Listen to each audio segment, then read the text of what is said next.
bit. So tusimameni tu tafadhali. Hey, celebrity wa glasses na kucheki, my brother. Kucheki na kucheki. So let's just stand, let's just stand, let's just stand, let's just stand.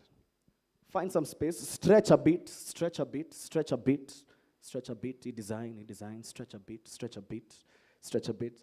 I'm loving the haircut, my brother. Very fresh, stretch a bit, stretch a bit. Now here's what we're gonna do, all right? When I say walk, you walk. When I say stop, you? Kalinga was good. All right, quickly, walk. Just walk anywhere, anywhere. Tembeni na Yesu. Stop. Watu wanasikiza instructions. Come on, walk, everybody. Walk. Tembeni. Tembeni tu, tembeni. Interact. Shake hands. Stop. Amazing. Now here's the thing. When I say stop, you walk. When I say walk, you? All right? I'm going to do that one more time. When I say stop, you walk. When I say walk, you stop. All right, everybody, let's walk. Keep walking, guys. Keep. Hey. Okay. Stop, everybody. Stop. Stop a little faster as you shake hands. Madam Jean, you are just there stopping. Literally. Stop as you smile. Stop as you smile.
See each and every one of you looking nice.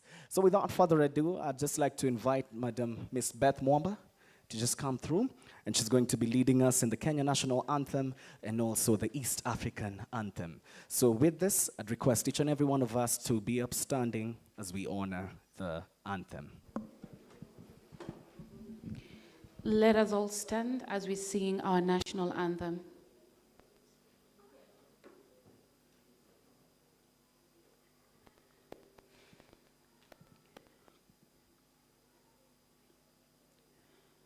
O God of all creation, bless this our land and nation. Justice be our shield and defender. May we dwell in unity, peace and liberty. Plenty be found within our borders. Thank you. Okay, so just remain standing. Also now for the East African Anthem. Okay, I'll lead it. Ewe Mungu twaomba uilinde Jumuiya Afrika Mashariki,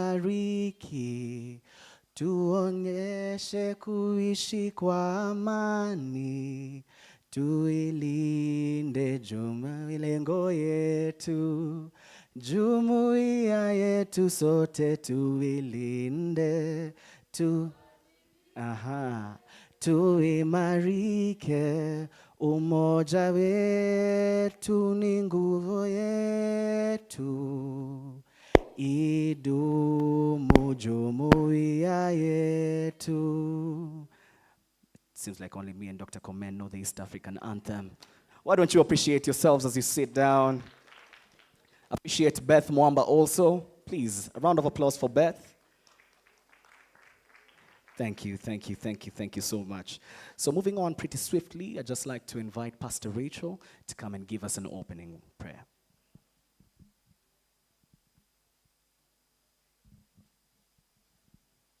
Good morning. Oh, is it afternoon? It's afternoon. It's afternoon, 14 minutes into afternoon. I trust that we are well in this chilly afternoon rather. Allow me to share a few thoughts before we pray and as we begin our event this afternoon. I know that we are here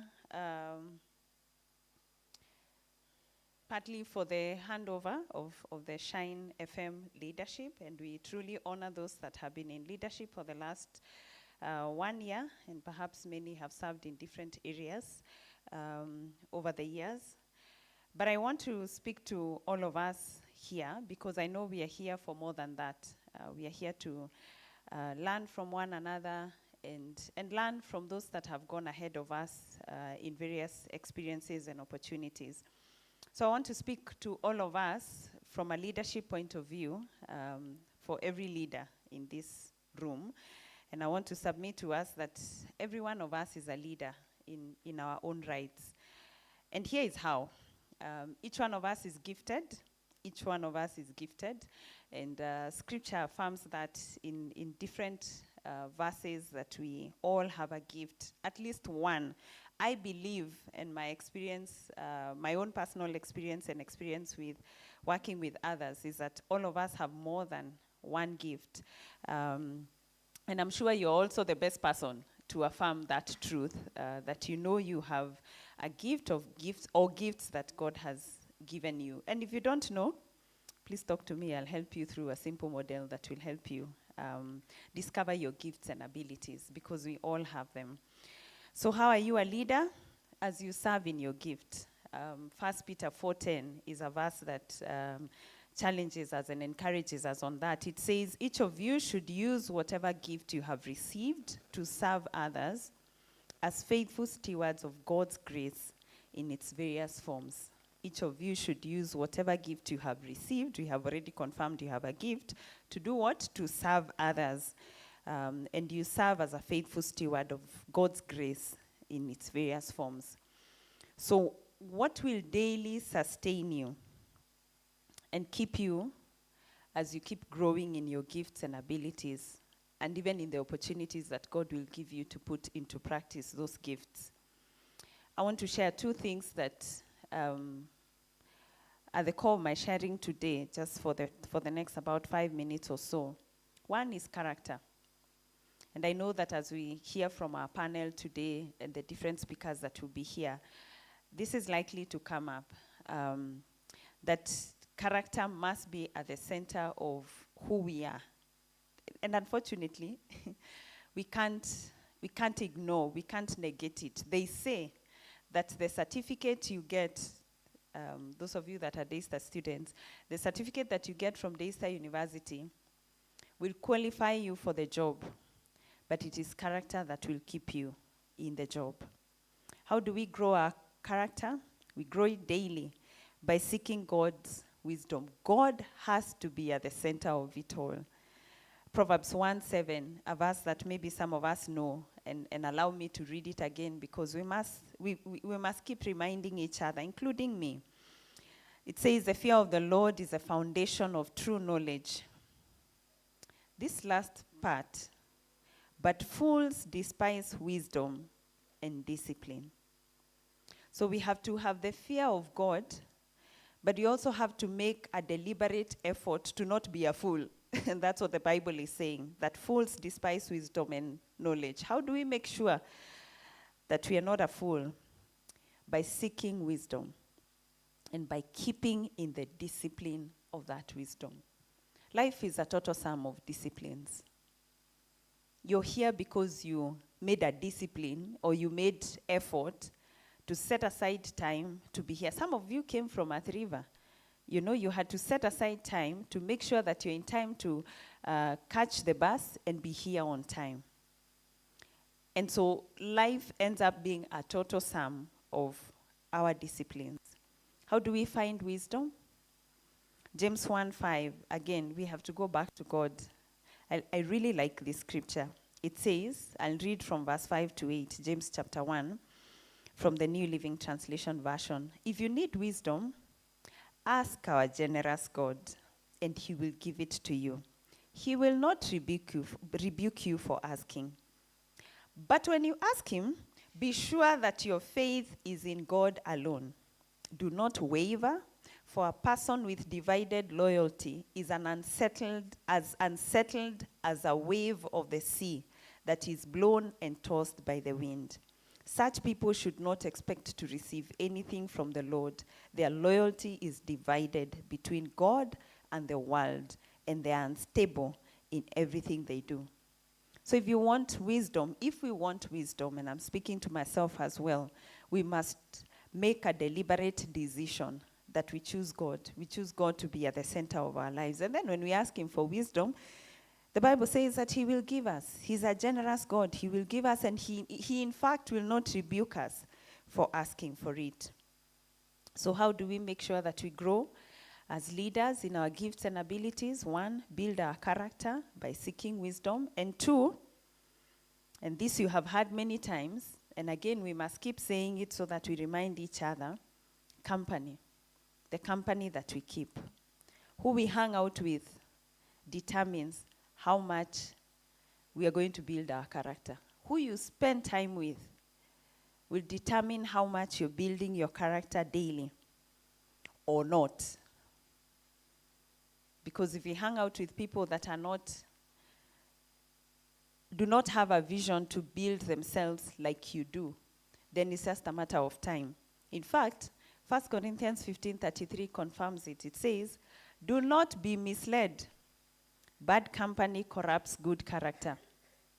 And I was thinking about those words, do not be misled. And I thought about how many times we argue it out in our minds, and say, see, I'm not doing what they are doing, so I can hang out with them as long as I don't go to where they go. Reality is that it's just a matter of time. You'll begin to speak like them. You'll begin to to walk like them. You'll begin to think like them. We are influenced from our minds. And so 2 things are important for us even as we engage in our conversations here today.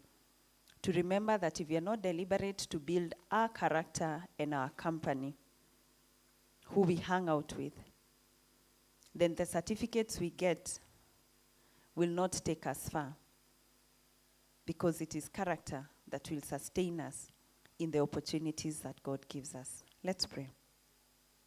Father, we thank you so much this morning, this afternoon, Lord, for an opportunity to be together this way. Thank you for Shine FM. Thank you for the 25 years of many men and women that have come and have been faithful to keep to the vision.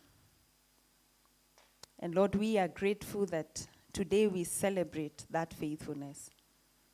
But most of all, we celebrate your faithfulness, that you have brought Shine FM this far. Thank you for the opportunity. From that station, and so we've come a long way, and so it is nice.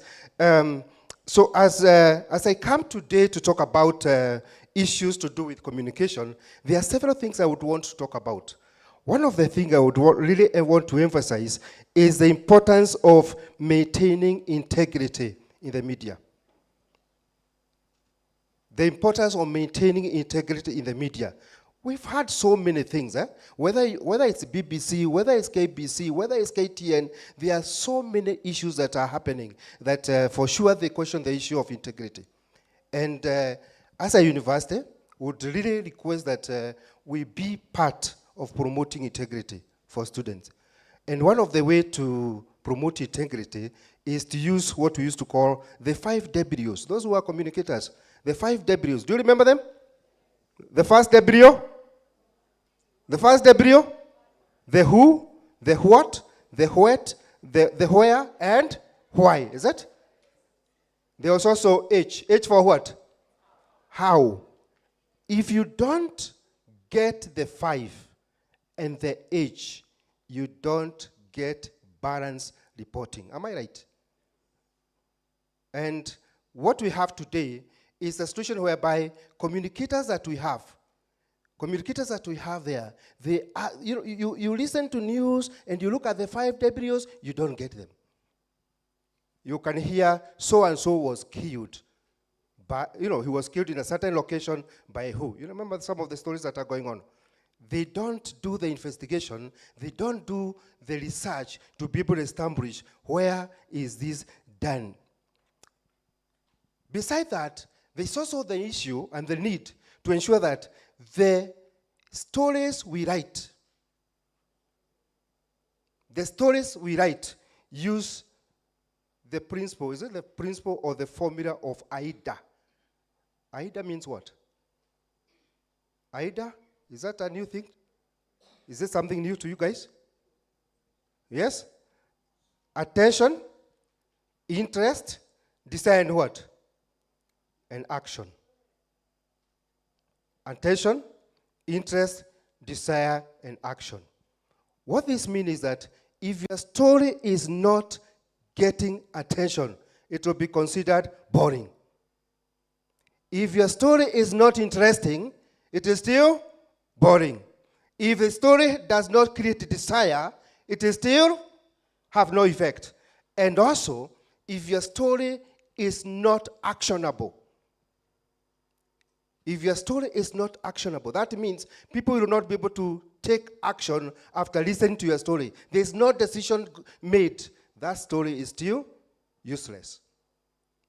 And so, as we discuss today, as we talk about the failure issues, the digital issue, let's remember that our story must be able to get the attention, but must also create the impact that we require. As a university, we'll try as much as possible to give you the support that you require in terms of facilities, and I think we have enough studios, in terms of faculty, in terms of professionalism. I think we'll be able to do that, and by so doing, we'll be able to do a good job.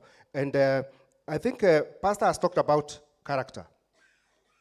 And if you have no character, they say that even if you get everything, all A grades, and you have no character, you are going nowhere. You are going nowhere. So, I would urge you that please, as much as possible, let's promote our character in terms of the values we believe, in terms of integrity, in terms of transforming because that's the only way we can be able to transform the world. Otherwise, with those few remarks, I would say thank you very much, and also invite the keynote speaker, who is Mr. Charles Kitonga, a senior journalist at BBC, to come and speak to us. Thank you.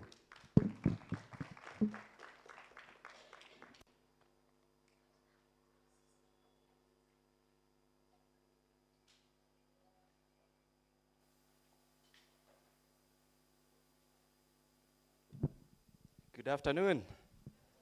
How's everyone doing? It's cold, and a majority of you look, understandable.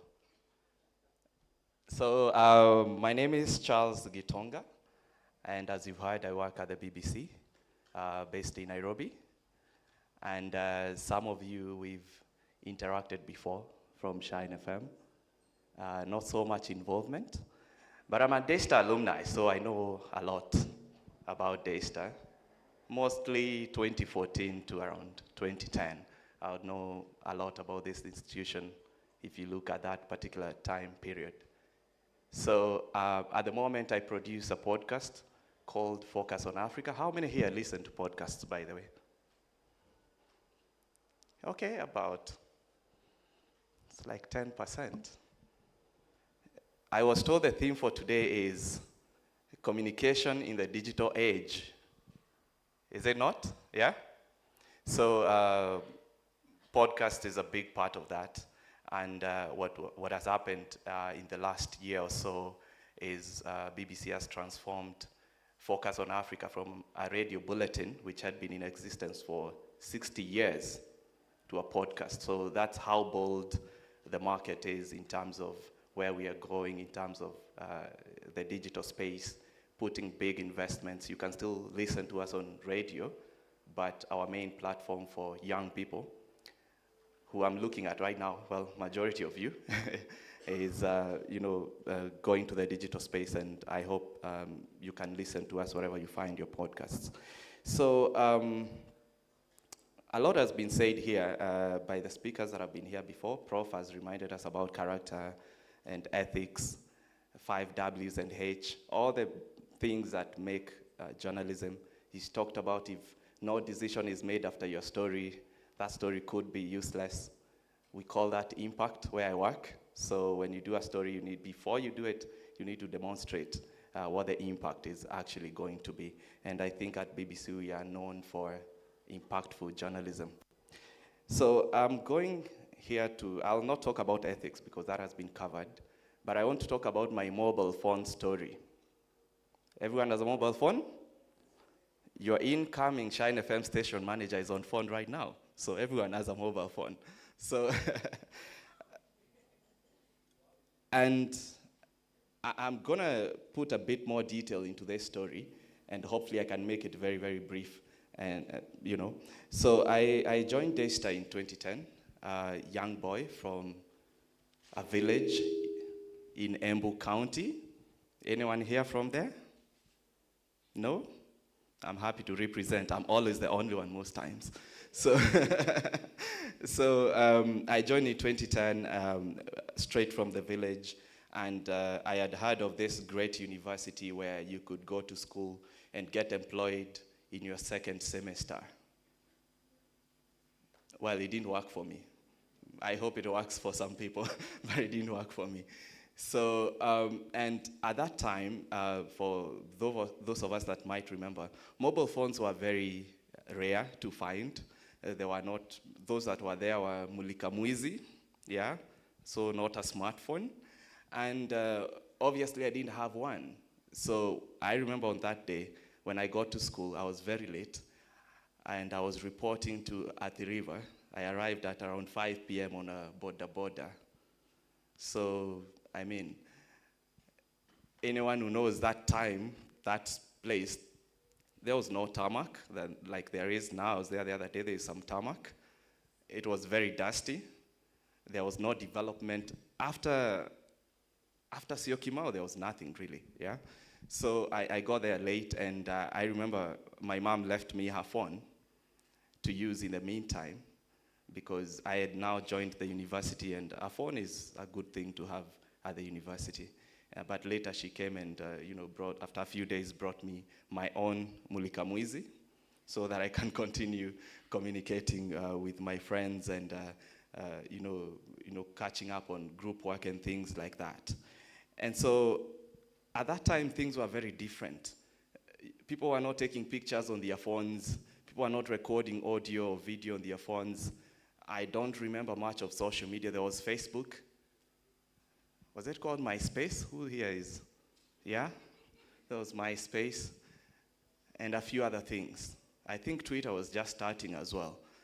I'm sorry if I sound like a fossil, but it's just, this is 13 years ago, so it's not that far back. So it should tell you how quickly things are moving, you know? So how we would consume news is media houses at the time started to, have these SMS alerts. I think they're still there now, but they were there at the time, and so social media houses rather were still trying to see how do we communicate, how do we disseminate news on the mobile phone, because everyone was now starting to spend a lot of their time on the mobile phone. And so that's how we were doing it. So that was my first mobile phone. My second mobile phone, I saw Mr. Paminas outside. I don't think he's here. He worked at Shine FM at the moment, and I remember one day he asked me, hey, why don't you, as we go for holiday, stay over, watch over the station, make sure, you know, we have music running and pre-recorded programs and things like that. And I was gonna get paid 5,000. That was a big deal. So I said yes. So I sacrificed a week of my holiday, and I looked after the station for a week, got paid 5K, and that's where I bought my second Mulika Mwizi, because the first one was aging, right? So we still don't have smartphones in school. They were out there, just a few, not so much. And, you know, that is what we were using at the time. But then, what I didn't know at the time is 10 years later or 13 years later, a lot of what I would be doing would be to serve the mobile phone, to serve people that are constantly looking at their phone. And that is what digital journalism, to a very big extent, has become, right? So if you're talking video, you may get trained to work on TV, but I don't remember the last time I saw people sitting together watching TV together, watching news specifically. It might happen for football and a few other things, but maybe not for news. I also don't remember the last time I heard people sitting with a radio. How do you call it? TV set. I don't know what you call a radio. That thing, that box. I don't remember the last time people sat together and listened to it like they would back in the day. Everyone is on their earphones, everyone is staring at their screens, and that is where our journalism has come to end. I didn't know that 10 years ago or 13 years ago when I was joining Daystar in 2013. Rather, in 2010. I left in 2013, graduated in 2014. So what does that then mean for us? If you're a communication student here, if you're a journalism student, you want to work into this space, you have to understand that you are part of the consumption. I mean, all of you do have smartphones. All of you take pictures, all of you record videos and audio and things like that. As you graduate, once you finish school, don't expect that people will be waiting for you 9 p.m. to watch your lovely TV piece. People are seeing this news as it's breaking. Everyone can break news now. If a truck overturned here, before Citizen gets here and they're just next door, someone has already put it outside on social media, you know, some are even streaming it live as it's happening and all of these things. So that is the market that we are serving, and that is what you should expect as a student that is going to leave school soon. And you've had a head start with Shine FM, all involvement. And so I like a bit of numbers. I've done business news journalism for 10 years before I started doing what I'm doing now. So if you were to look at across Kenya, for instance, and the Communication Authority of Kenya, if they are here today, they will tell you over 80% of Kenyans now have access to smartphones. So that is the market. If you look across Africa, we are talking about 44% of access to mobile phones. So the market is there. Those of us that have been in the industry that joined just before the digital revolution, if I would call it that, there has been a big argument, if we kill radio, and not really kill, but if we transform radio into a podcast, who's going to listen? If we stream news on YouTube, who is going to watch and stuff like that? The thing is, there are people that will watch. We have internet advancing across Africa every single day, and those people are there. So you cannot be afraid to innovate and make bold decisions, because that's how you manage to stay ahead of the curve. So communication has become really personal, right? You go to TikTok because you know what you get out of TikTok or Twitter or Facebook, if people still go to Facebook. I think Facebook is more of my generation. The newer generation is more of TikTok and IG and other things, yeah? So you know what you get from there. You don't go and just watch everything. There are specific people, specific content that you follow. And while most of this content may not be your classic news stories, how then do you make a difference? As someone who's gone to communication school, you've been trained on ethics, you've been trained on what a story should look like, what it should sound like, key information, holding power to account, all of those things. How then do you stand out? Because we cannot shy away from this big market that is a digital market where we can publish our information, but we need to do that with a difference. There's a lot of misinformation as well, which is a whole topic by itself, but how do you stand out? And people can trust and say, this is a trusted source. I'm following Chris Avram here because I know he can give me this kind of information, or I follow BBC on TikTok because I know what they post has been verified and things like that. So I've said a lot, but what does it again mean for our journalism? It means, how do you gather information? The way I'm looking at it right now, personally, is being part of the conversation. I've already made peace with the fact that I may not break so many stories today as breaking news. I've made peace with that. A lot of media organizations are making peace with that because it's happening on social media. But how do you become part of that conversation? Are you listening to people? How do you listen to people? Right? There's something, a new concept now called social listening, where basically you just hang out on social media, see what people are talking about, and create content around that, journalistic content, not just any other content. And that is a big part of our podcast at the BBC at the moment, and a lot of what we are doing right now. And then how do you package it? When I joined the industry in 2013, I started working at CNBC Africa, which was a financial news channel, then moved to KTN, and at the time, it was more of do a TV story and then put it everywhere, right? But it doesn't work like that anymore. So if it's TV is different from social media, and it's as specific as how you do a video for Facebook is not how you do it for Instagram, is not how you do it for TikTok. The beauty of this conversation is I'm speaking to the people that are in these spaces. So I'm not telling you something exactly new. You just need to tweak a bit, add the 5 W's and H that Prof talked about, and you're good to go. So I'm not trying to reinvent the wheel here.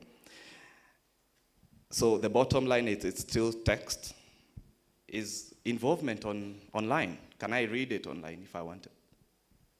It is there? That's great. So it's still text, right? Only that this time a lot of people will not stop by the roadside to buy a newspaper. It's still audio, right? I hope Shine FM is online somehow. Someone can stream from across the world, yeah? That's awesome. It's still audio. I'm challenging you guys to do some podcasts, try the environment. We are all trying and see what comes out of it. And it's still video. It may be on TV. Most times it's going to be on your mobile phone. So those things do not change. And so as students and people from academia fraternity, my challenge to you is just keep adjusting, keep learning. We can all learn from this big example that's used all the time about M-Pesa. Banks didn't have M-Pesa before. They have had to adjust with the digital changes in the financial space. And I think the media houses can also be at the forefront of doing that. Today, most of the jobs that get advertised, I think they are doing that because today, some of the jobs that come online is you need to be able to do everything. Before, when I was getting my first job, is come do TV, come do radio, come do digital. So we had a small digital desk somewhere where just, you go and do digital things, which is upload TV stories on YouTube, or pick newspaper stories and put them on the website. That was all about it, and come up with a hashtag for 9 p.m. news. That was most of it. But now everyone is digital, everything is digital. Before we put that story on the newspaper, if it's happening today, that's tomorrow's newspaper. You've been reading it the entire time on the website and on social media and other places. So the space is changing a lot, and I think just like we've seen the financial sector changing very quickly, I think the media can also be able to adjust very, very quickly. And in Kenya, we've had the privilege to have a very good penetration of internet and digital devices, so it's not been very challenging to do that.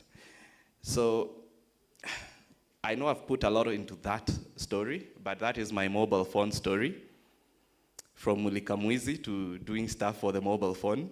Not too bad, yeah? Not too bad? Yeah?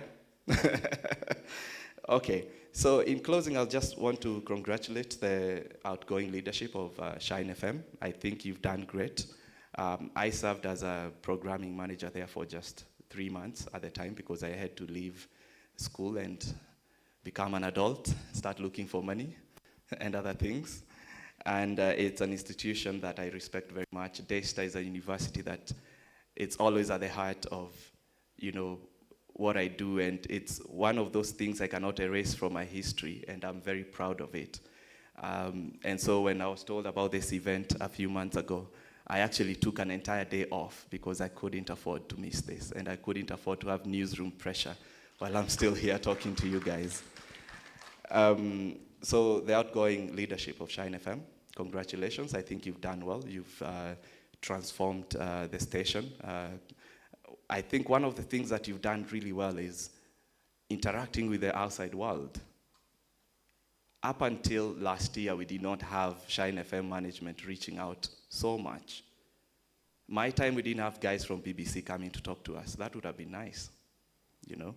And now you guys are doing it. So I think creating that linkage between the school and the market is very, very important, and you guys have been able to do that. And to the new management, it's a big challenge. Again, don't be afraid to innovate. You guys have what it takes. You understand the platforms than most of us, and you just need to be bold and go ahead and implement what you have in mind. And we'll be watching, and I know people will be watching. And I'm very, very excited for you. So thank you so much, guys, for listening to me. And thank you for having me. Thank you to the School of Communication for inviting me, and to Shine FM and Involvement for having me as well. Thank you.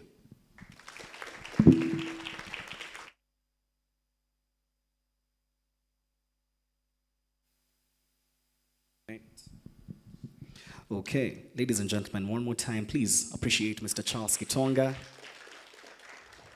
who is also an alumni of Daystar University. Makofi tafadhali. Kofi tafadhali. And also with regards to that, in the same breath, allow me to also recognize a couple of partners who are here today. So when I mention their names, please, let's give them a clap. So number one partner, Radio Africa Group. Appreciate them. AfriPods is also in the building. The BBC. The Media Council of Kenya. Involvement Newspaper. Shine FM. Hey, okay. Shine FM uko na psych, eh? And Daystar University.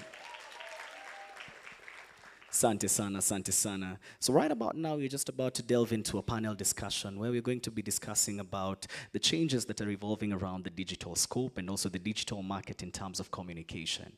I believe Mr. Charles has given us a really good breakdown about some of the tremendous changes that have been taking place in the marketplace. For example, a couple of years ago, there was a time when there was only about 5 TV stations: KBC, NTV, KTN, Citizen, and Family TV.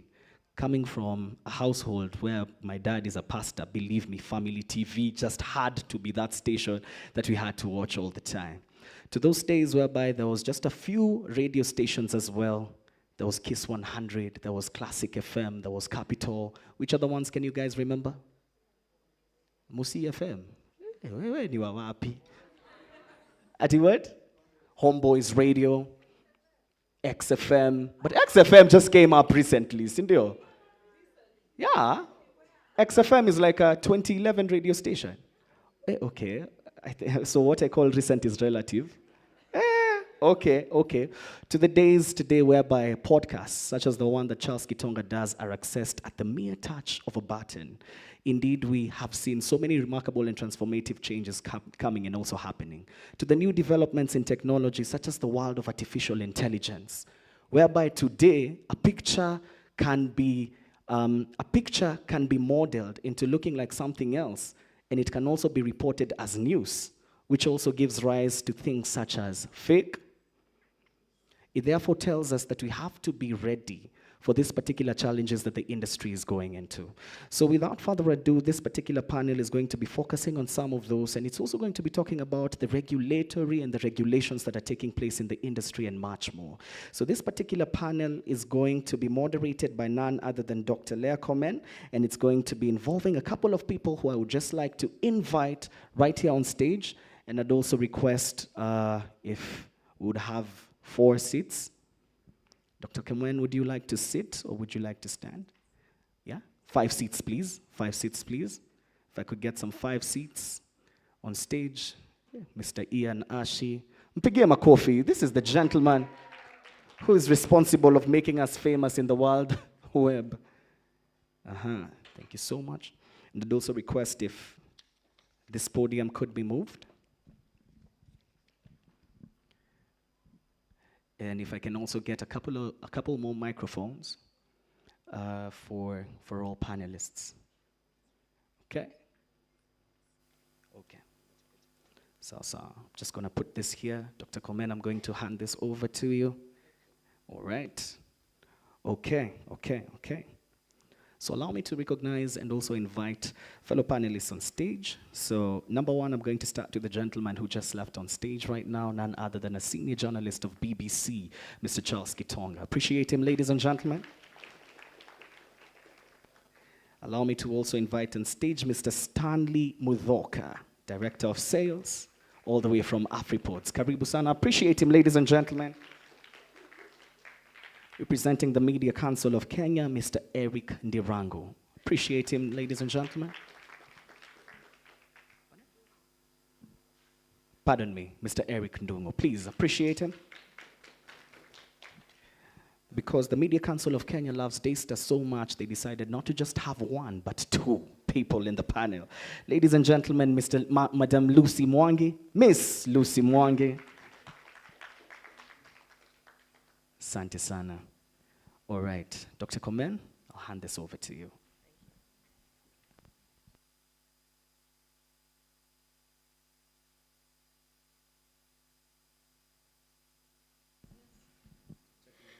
Hello. Yeah, mine works. No problem. Good afternoon, everybody. So lovely to see you, that you could spare some time to come here and just hang out with us. That feels really good. Thank you that today we are privileged to have these eminent human beings who will be talking to us about great things. And yes, our panel is on digital dialogues, mazungumuzo, mtandaoni. Na hiyo mazungumuzo tunaweza zungumuza verbally ama written, au sio? So we'll be talking about that this afternoon. But just to get us started, I would want my panelists to take at least 2 minutes to talk to us about your organization. What is it that you do? And I had given some task. Did you get it? No? Just give us 1 strong point, which is your strength, and then a weak point or a place of strength. So for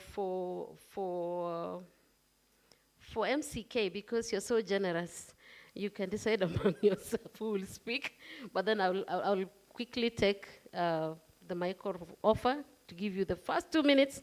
Talk to us about what you do. What are the key strengths and challenges, and we'll take it from there. Hello again. Sorry about that. Well, I spoke a bit about myself when I was speaking, or maybe a lot, depending on how you felt. But I work at the BBC. At the moment, I'm producing the Focus on Africa podcast. Previously, I have worked at CNBC and KTN, covering business and financial news, also for BBC. That was my most recent job before transitioning to the podcast. And my strength is I am very patient. So I'm one of those people that can really wait on something. And in return, I can also make some people really wait on something, because I think I tend to assume they're as patient as me. And my biggest challenge at the moment, I'll just talk about it from a career perspective, is the ever-changing demands of our audiences that are making it quite challenging for us to keep working as journalists and to ensure that we are in the platforms where they need to be and we are as precise as possible and we are as impactful as possible. It's both a challenge and an opportunity. Thank you. Thank you. You've given us a bonus of your own strengths. I was looking more at the organization point of view. Yeah. The strength of my organization, I think it's very well known. We are the home of credible information. You know, if there's a story out there that anyone is afraid to do, you can count on my fellow colleagues to go after it and to cover it with a lot of professionalism, a lot of fairness, a lot of accuracy. So we pride ourselves as being able to set the standards for good quality journalism, not just in Africa, but across the world. All right, thank you. My name is Stanley Mudoka. I represent AfriPods. So AfriPods is a free Pan-African podcasting platform focused on African content creators. So I don't know, do we go to the strengths first or do I tell you what we do first? All right, we preserve African stories, we preserve culture. As we know, African are natural storytellers. So where do those stories go? How do you preserve the stories Shosho used to tell you? How do we preserve the stories that we have among ourselves? So what we do, we preserve African culture through stories. Number two, we are working with FM stations. And when I look around, Shine FM was one of our earliest partners, and BBC Africa as well. So yeah, what we are doing with them, we are repurposing radio shows into podcasts. So what we do, we auto-capture that content that you have, such that that show, you can have a line of content all through. So if it's, assuming it's a breakfast show, 7 to 8, every day we create a catalog of that content. So that content never disappears, because sometimes a story can be boring today, but after 3 years, suddenly it's popular, and you cannot begin to understand why. So we preserve all those stories, and anyone and everyone can join AfriPods, not just the organization, even individually you can join AfriPods. So ideally, we are like the anchor for Africa, but we are optimized. We are like anchor, but you're optimized for Africa. Reason being, we realize that it's hard to discover content, especially if you are hosting your content on a global platform. It's hard for people to discover your content. So what we did, we created a platform for African content and African content creators. So yeah, that's what we do. Yeah. The greatest strength for our organization is that we really work with smart people from across the world, extremely, extremely smart. I think the weakness is, I don't know whether it's a really weakness, but dress code. We have 0 dress code, so you find people coming in pajamas and some tights, t-shirts, vests, whatever you want to do, as long as the job is done and it's done well. Yeah.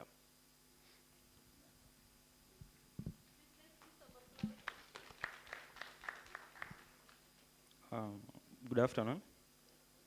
My name is Eric Ndungu. I'm a media analyst for the Media Council and a master student here at Daystar as well. At the Media Council, it's an independent national institution established under the Media Council Act of 2013 with our core mandate to set media standards and set media standards and monitor compliance as well. Our activities run from analysis, which is centered upon monitoring broadcasts, basically TV, radio, and print, whereas other activities including accreditation, where we accredit also communication students as well. We also have the Complaints Commission domiciled at the council, where if there are any disputes between media, the public, and the government as well, that's where they are handled as well. So those are some of our activities at the council. In terms of strengths, I think what comes out clearly also from our activities is analysis. So media monitoring is one of our strengths. We're able to do real-time monitoring, but mostly broadcast. And I think as the conversation grows, you'll understand why I'm focusing on the broadcast part. So that's a challenge. We are focusing more on the broadcast rather than the digital. And we'll be able to understand also why that and maybe what we can do as well. So media monitoring is one of our strengths. Weakness, so basically, as per the act dates back to 2013, and as we noticed, the shift from analog to digital came to 2015. Mostly we find the act does not cater for the transition and digitization. So you'll find most of what the council covers is more of broadcasts. And the act came first before the policy. We don't have a media policy in the country at the moment. And what basically happens is a policy comes first and then you have legislation. So we have a media policy missing at the moment. And I feel like that will be, even though it's a weakness, it will be an opportunity also for the council to get more indulged into digitization. Though we do some activities, but extras, they don't have any basis in law. But I think the lack of a media policy is one of our weaknesses. But still, we have realized it, and we have actually worked on one, and hope with time, the CS and the government will give it space and probably enact it with time. So, yeah, thank you.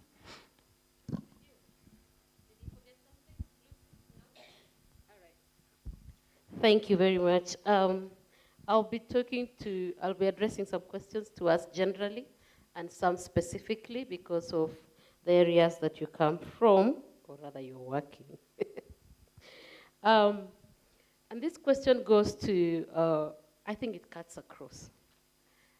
The question of how sustainable is journalism in the wake of digital space. Everything is online. The keynote speaker just mentioned that before even the mainstream get a hold of what just happened, it's out there. Everybody's a citizen journalist, and everything is out there. How sustainable is journalism in the digital space from your standpoints?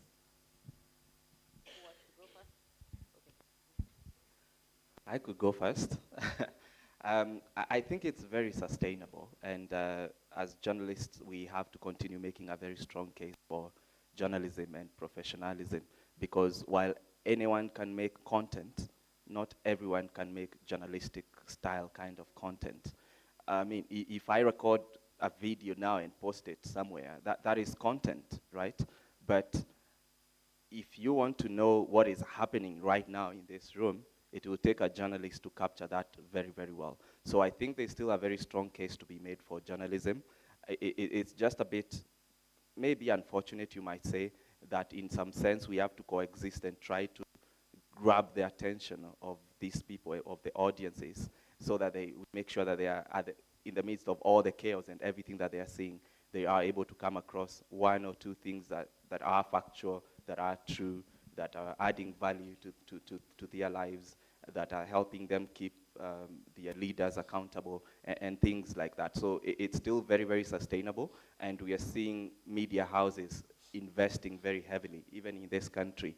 When you have things like, Citizen Digital, Standard Group Digital, and all of this, and hiring digital editors and digital journalists, it tells you, even the media houses and people that invest in this industry believe that there is still a strong case to be made for journalism, and we are here to make it happen, and I hope for all the students here, they can see it that way and continue pushing and actually create yourself a brand of credibility, of believability and accuracy, and that's how we are able to make a difference in this kind of environment.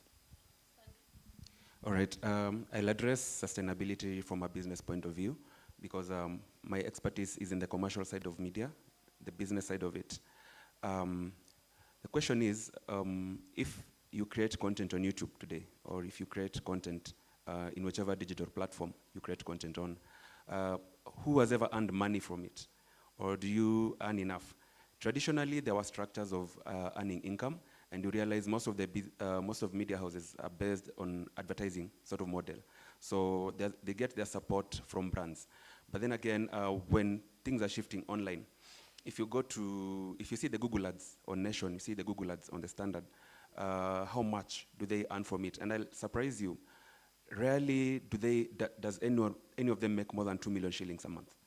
Then the question then becomes, assuming everything went digital, would that business be sustainable? So ideally, what we are doing as AfriPods, number one, is to make sure that content creators are being paid for their genius. Because we realized you can have a lot of content, you can produce a lot of content, but a lot of talented content creators don't happen to have the same skill when it comes to the monetization of that content.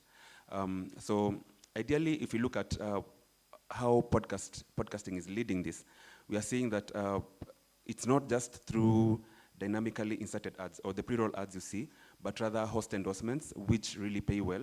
And we are looking at it from a sustainability point of view. Like if today you had a podcast as an individual content creator, how much would you earn? You've invested so much in equipment, probably. The moment you've moved from your phone and you've now set up equipment, that will cost you money. Promotion of that content will cost you money. Assuming that you're relying on that content, would it sustain you as a person? Would that kind of content sustain a media house? So those are some of the questions we're having right now, so that when we're coming up with the right prices, right now we are coming with pricing points for audio content. When you're coming up with a pricing point for audio content, you make sure that we are paying the content creator enough for them to be sustainable, for them to make money, such that even if you don't get a job, assuming you're a communication student or whichever profession or whichever podcast you want to produce, whether you have a job or not, you can be able to be sustained by the content that you're creating. Yeah, thank you. Thank you. Lucy, did you have something to say? No? All right. Do you want to go?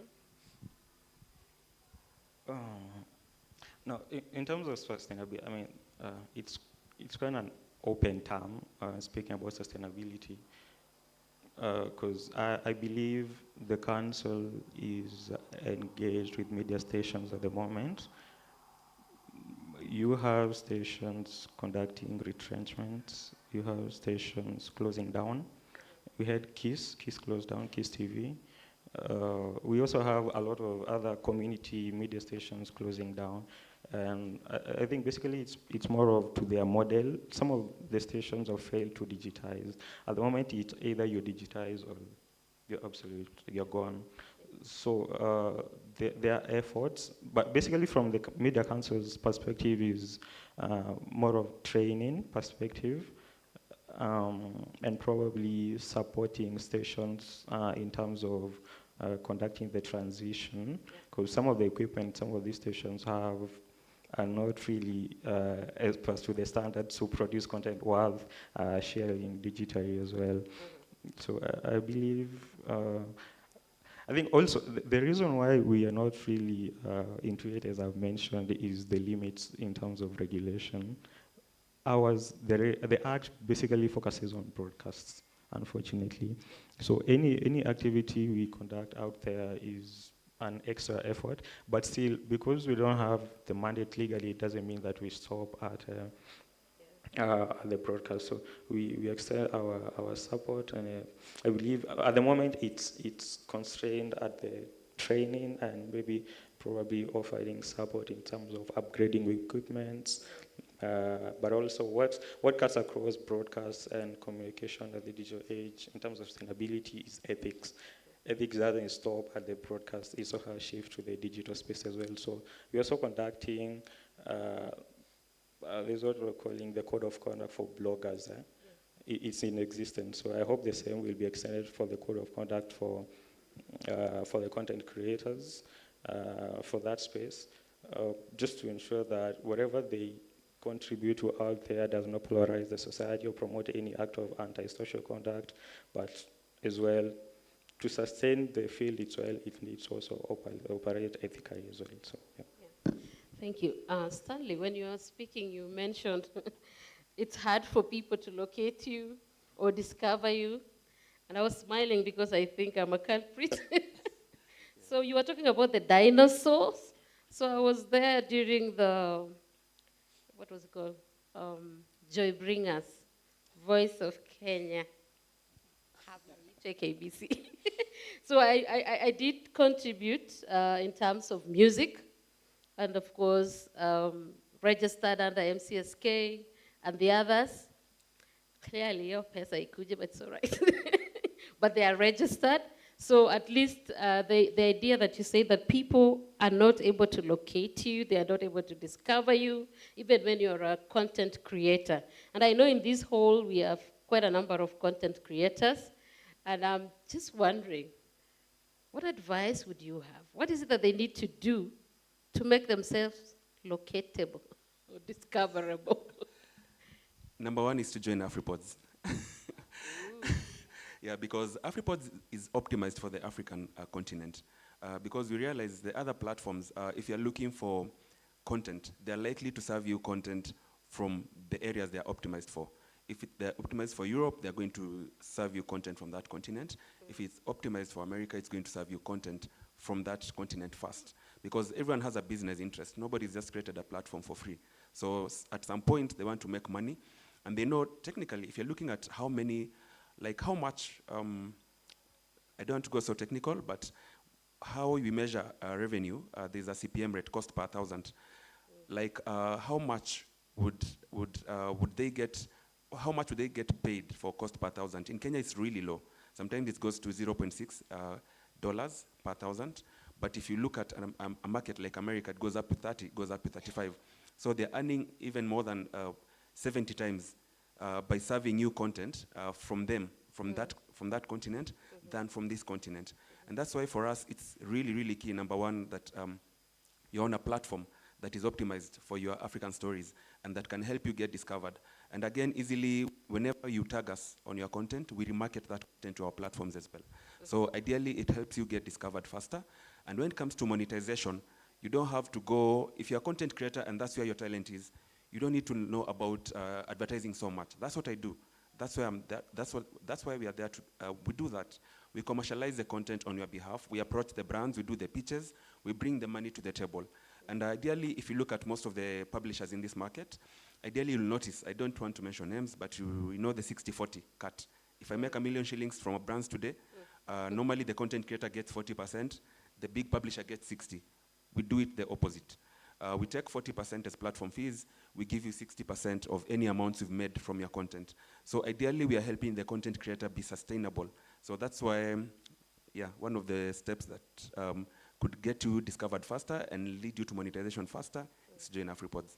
Okay. Yeah. Thank you. I have a question for the BBC, Charles. Charles, the BBC, what am I even saying? Anyway, so we are living at an era of deep fakes.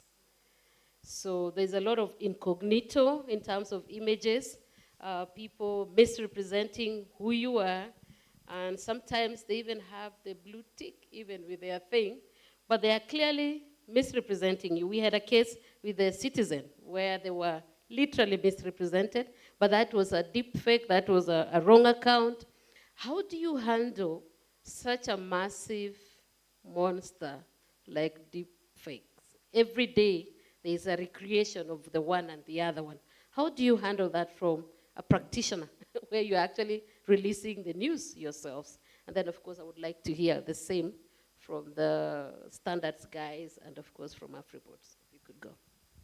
Yeah, I think that's the biggest question that everyone and every media house and journalist is struggling with at the moment in terms of what is real and what is not real.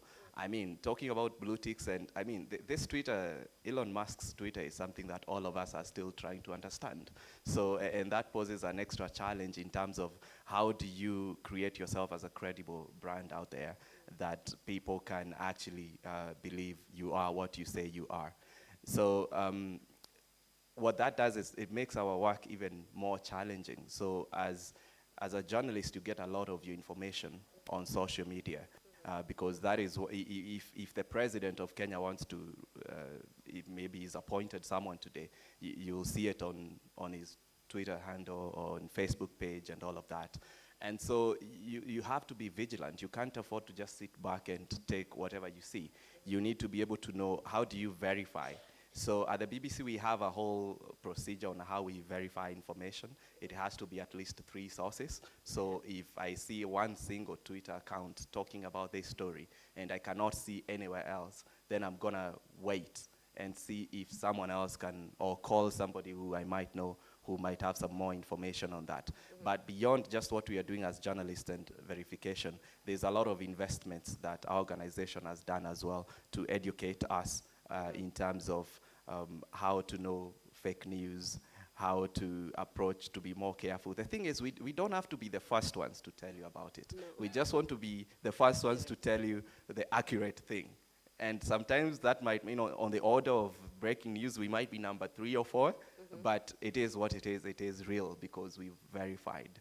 A lot of other media houses and journalists, sometimes, they rush to break the story and get the scoop, gets the better of us, and then you end up posting something or sharing something that is not verified. And so our organization has been able to invest and even give us confidence that, hey, is it true though? Like, yes, you can see it, but is it true? So if you can answer that question and they're giving us the tools to verify if it's true or not, then it becomes even easier. But then it's a challenge that keeps evolving because now we are talking about artificial intelligence. Basically, someone can make a video and insert a speech that is not what was said. And that becomes even more challenging to discover. And it's something that media owners, as well as journalists, we are spending a lot of time just trying to decipher that and see how we can counter that and still maintain our brand as a credible organization out there. Thank you. Thank you. I'll focus on how it's being handled through artificial intelligence. Ideally, how it works. There are web crawlers that will crawl for information from the verified sources. Or like web crawlers? Yes, just crawls or looks for information basically from different sources. It will look for information maybe from The Nation, from The Standard, from BBC, and then bounce that information against the information that is available. Or again, if there are a lot of complaints about certain content, then again that content is flagged. But I'll surprise you, would you know, like, some of the biggest platforms around the world, like ChatGPT. Actually, there was a big story that came out in January on Time Magazine that Kenyans were getting paid for less than $2 an hour to verify content on ChatGPT, even before it came out. So I know you're surprised why some of the global firms are here. If you look at Facebook uses a lot of Kenyan developers and people. If you look at Facebook, if you look at Google last year employed over 500 developers from Kenya. Microsoft employed over 1,000 developers from Kenya. And you wonder what's happening. So some of what they're doing is basically sanitizing that content, checking whether the content is good, verifying that content through technology. And part of the ways that happens is through using crawlers, bouncing that information against verified sources. Yeah. Excellent. That's the... Hi guys, I didn't introduce myself. My name is Lucy Mwangi. I work at the Media Council of Kenya as an analyst and a fact checker. So when it comes to misinformation, our organization has actually partnered with the UNDP and we came up with a fact-checking desks. So we have fact checkers who are based in, who are actually working with our organization. And we have tools that we use to verify information that is shared on social media. And actually we did real-time fact-checking when we were having the presidential debates. And we have a website that we use to, we have a website that we use to publish all the claims that we come across. And what I'd really want to advise everyone, because personally I work online, don't trust everything you see online. Do not even trust the media.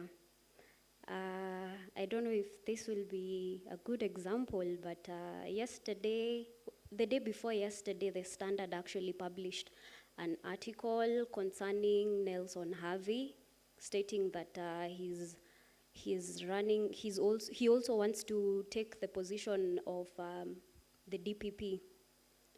And if you look at the standards, the standard paper ya jana, you'll be able to see that. But he actually came out and dismissed the claims. There's also the same article, it is online, so just don't trust anything online and just rely on, for us, we rely on reliable sources. We have tools that we use to do fact checking. We have the likes of TweetDeck. We use Twiplers. We can be able to verify images. We can be able to verify two footages that have been actually merged. So yeah, that's all. That's what we do. Wow. Thank you. Thank you so much, Lucy. It's particularly of the tools. I think that's quite an eye-opener on those steps that you do to ensure that the quality that comes to the people is concrete. Be asking one more question and then be ready with your questions. I think I'll take a couple from the floor, maybe 2, 3, and then we will wind up the session. Okay, so this one is on 2 things. Did I say one question? Okay, 2 in 1. One is the idea of the AI, and I think Gitonga just mentioned that as well. We are at the time that the machine is doing everything. So there's the machine learning, there's the robotics, there is everything. You've seen the drones cleaning your windows, the drones taking the blood transfusion, particularly in Rwanda. We have the machine doing their thing. Should we worry? Are our young people going to get anything to do out there now that the machines are becoming the new person? Whatever that means. That's one question. And the final one would come immediately. You respond to that one. So the AI and everything that goes along with the brothers and sisters of AI.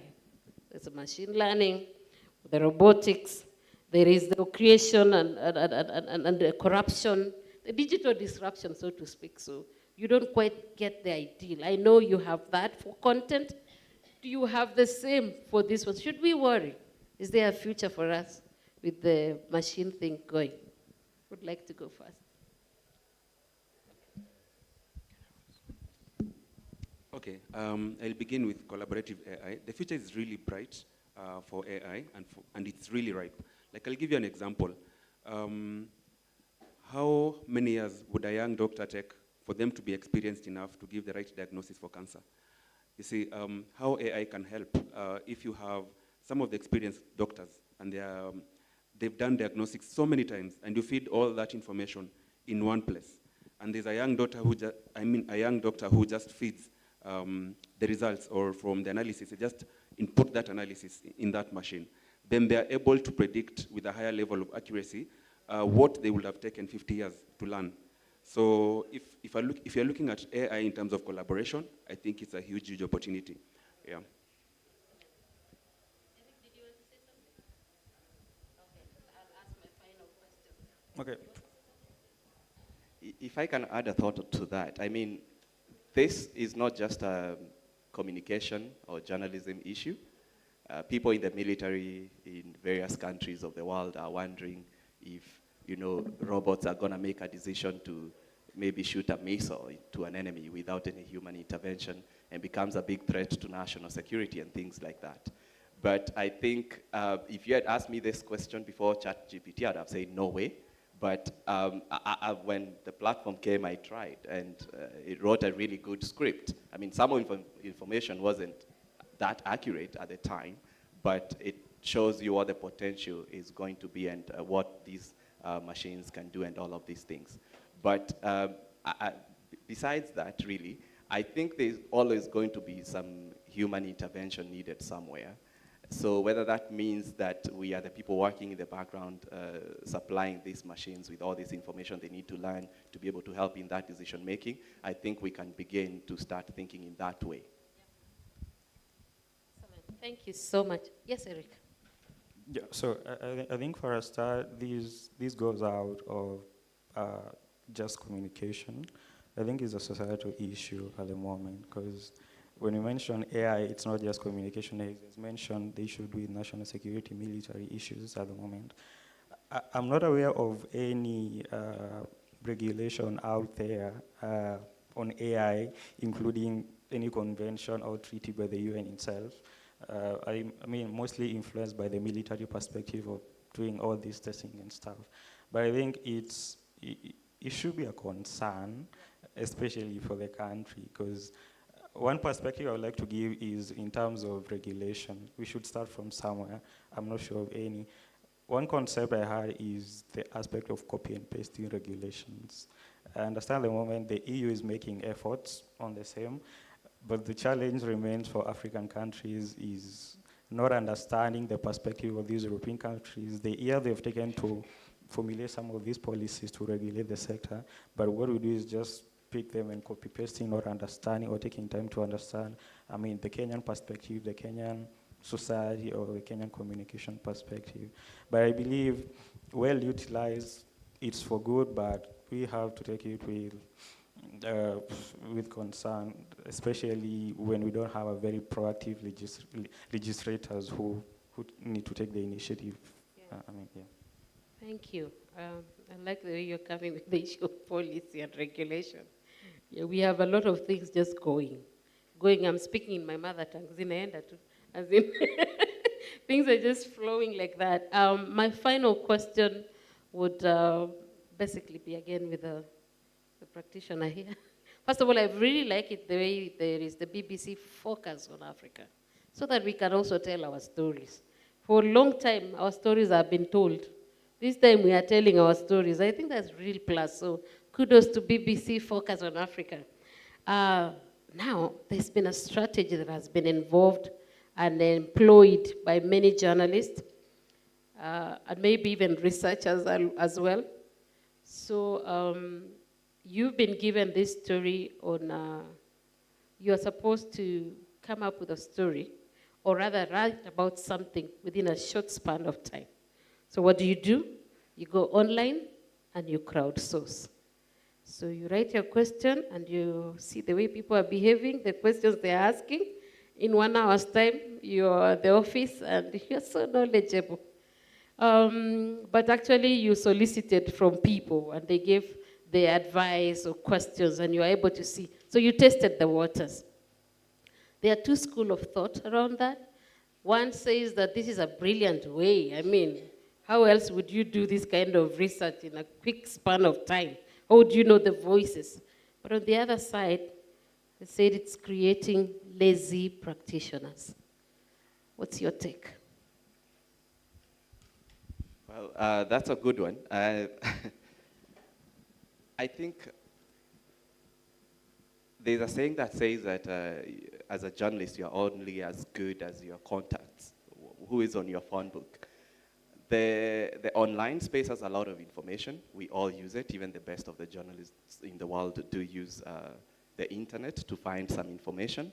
But the thing is, if you're doing a story and you're having to find it on the internet or find things on the internet, already tells you that what you're going to come with out of whatever you come up with is not going to be a new story because you found it on a page that someone else wrote and all of these things. So my personal strategy, and to a big extent what I've seen in the industry, is if you really want to be competitive, if you really want to be original and do what you are needed to do, is make use of your contacts, talk to people. You may not be able to call them, but they are on social media. It's much easier now to find people than 10 years ago. So make your contacts. That's how you get to tell people what they do not know yet, because what's on the internet is already known. But you call someone, they can tell you something that you didn't know about that story, and all of a sudden you have a great angle that is going to make you unique and make your work stand out from everybody else's.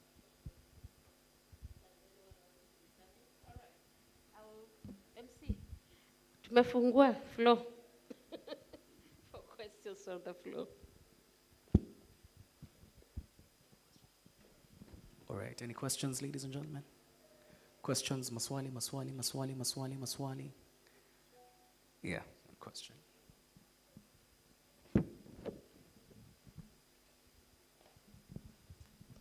Thank you very much. Good afternoon. Good afternoon. My name is Momo Colley. I'm from Liberia. I take masters in communication here at Media Studies. I want to thank the panelists for this forum. I'm mostly interested in the leadership and management aspect of media. And I also recognize the ever-changing nature of the media from analog to digital. So my concern is, what does this mean for media managers? Would you like to take that, or can I take one more question? Maybe take two more and then they respond. All right, all right. Question, question, question, question. The ladies. Anyone who would like to represent the ladies? All right, all right. I guess we can respond to that. What does this shift mean for leadership and management of media?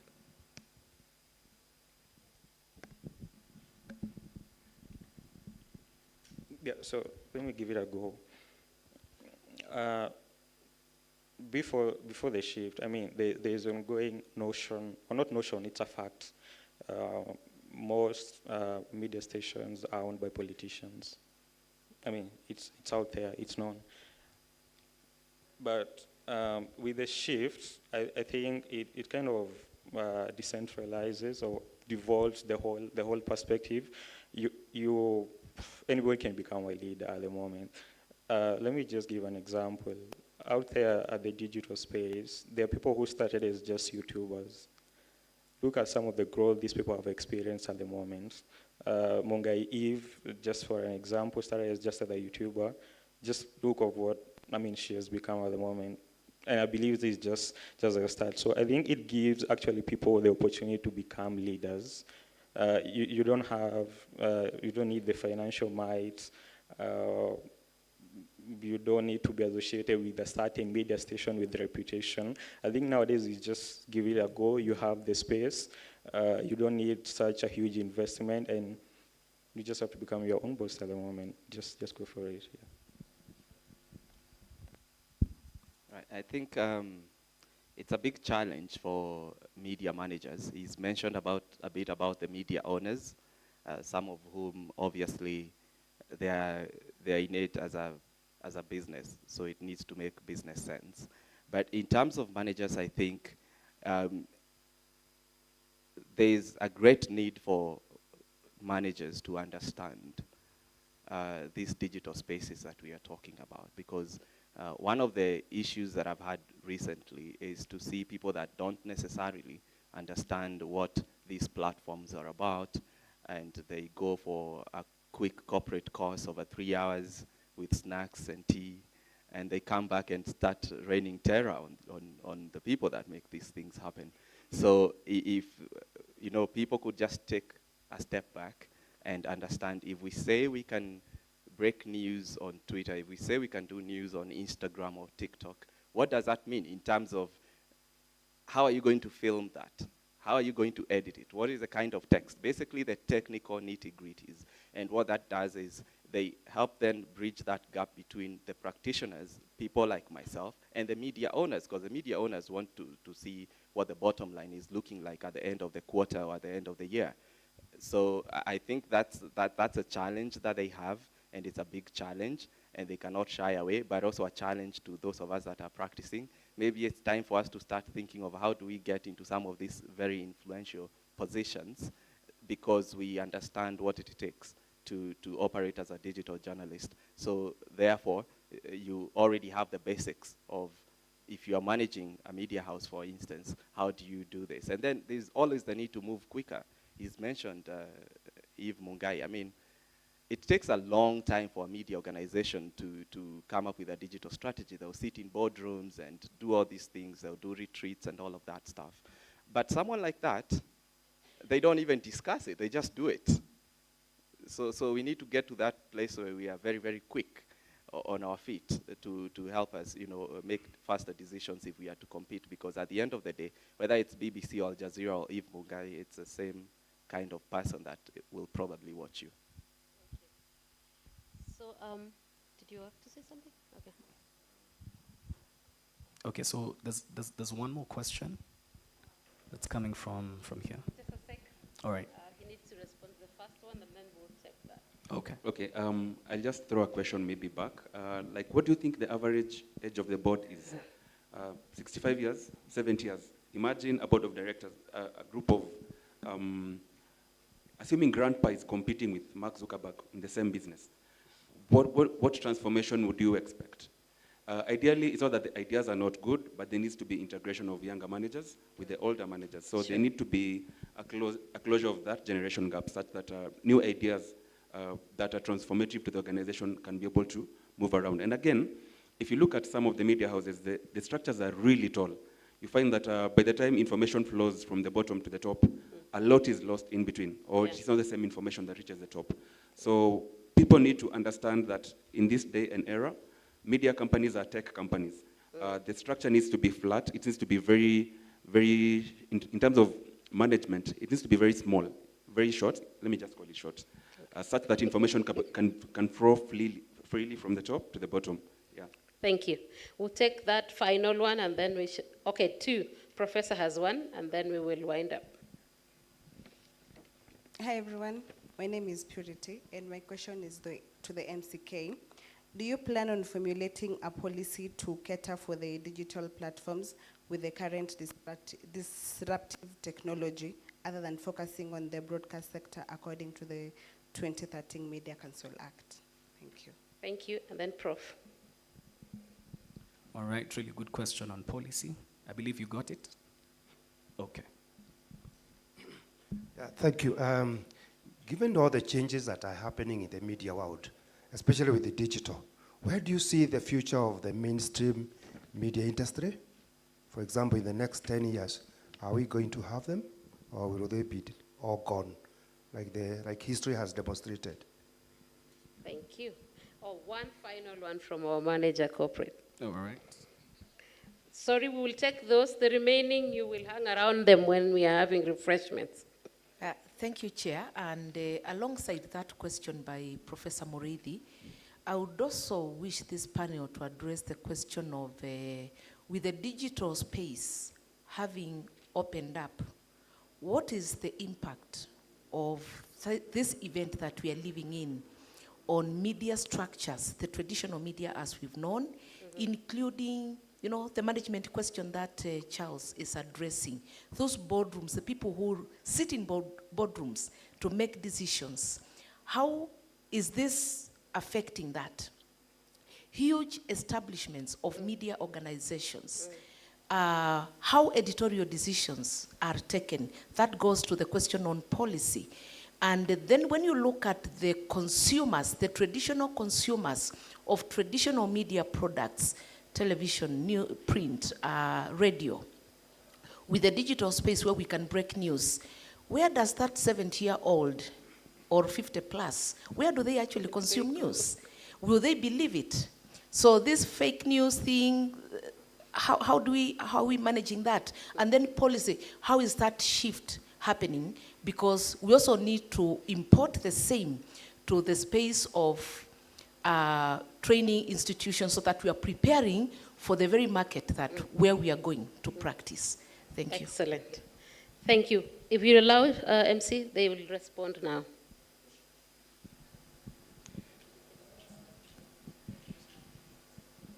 Okay. So I'll not answer the MCK question. I think it was very specific. But in terms of impact of, the future of mainstream media houses with the digital changes, I think we need to appreciate the fact that even the mainstream media houses are also in the fight. We are in there. They come up with a new app, we get in there, and all of these things. And I'm talking as someone who, young still, I believe, but not the youngest that you can find in terms of people appreciating, social media, for instance. I joined TikTok less than a year ago and all of these places. So the thing is, the media houses are still going to be there. I think the challenge is for you people that are training, the schools that are training the journalists, to equip your journalists to how to exist in their profession in those spaces, because they are already there. They are not going to leave school then join social media. They are already there. They are joining it before they come. So you have the job to tune them to, this is how you can make this work for your career. This is how you can make it, this is how you can be ethical, for instance, because nowadays you can broadcast almost everything on social media. So I think we'll be there. In terms of the impact of digital on management of media and where the 70-year-old would get their news, I hope they become digital at some point. I mean, the people that are here that are 20-something or 30-something in this room, when they are 70, they'll have a long way in terms of interaction with digital. But the thing is, as we move ahead, less and less media houses will start to see less value in publishing a newspaper that only 5 people are going to buy. And so the mass, and that's why we call it mass media, the mass of the market is online. And that is where, as much as a journalist, I would want to do that story and make sure my grandma in the village reads it, the truth of the matter, she knows about WhatsApp, by the way, so yeah, she's somewhere. The thing is, my employer may not see value in investing billions of pounds for a story that will be read by 5 people in Kenya. But if, like now with the podcast, our target audience is 24 to 35, because that is a mass market, and I hope that if you can make your grandma digital, go ahead. If not, then tell her what's going on. All right. I'll say what about the future of media. What Netflix did for television is what podcasting is doing for audio content. So the future of content is actually content aggregation. The game is content aggregation. It's not about the traditional structure of media houses. It's about content aggregation and platforms. If you think about you owning the content, aggregating content and having a platform, that's the future.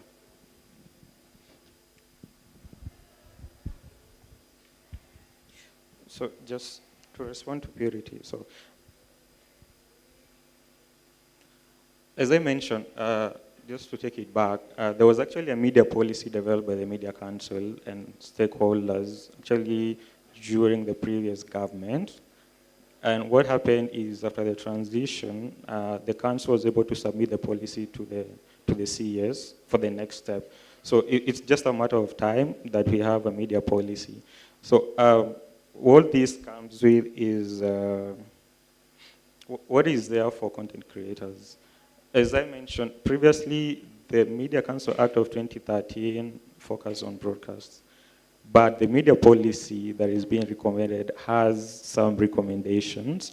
I think as well, some of the recommendations are available via the Media Council website through the, it's called the Media Legislative Reviews.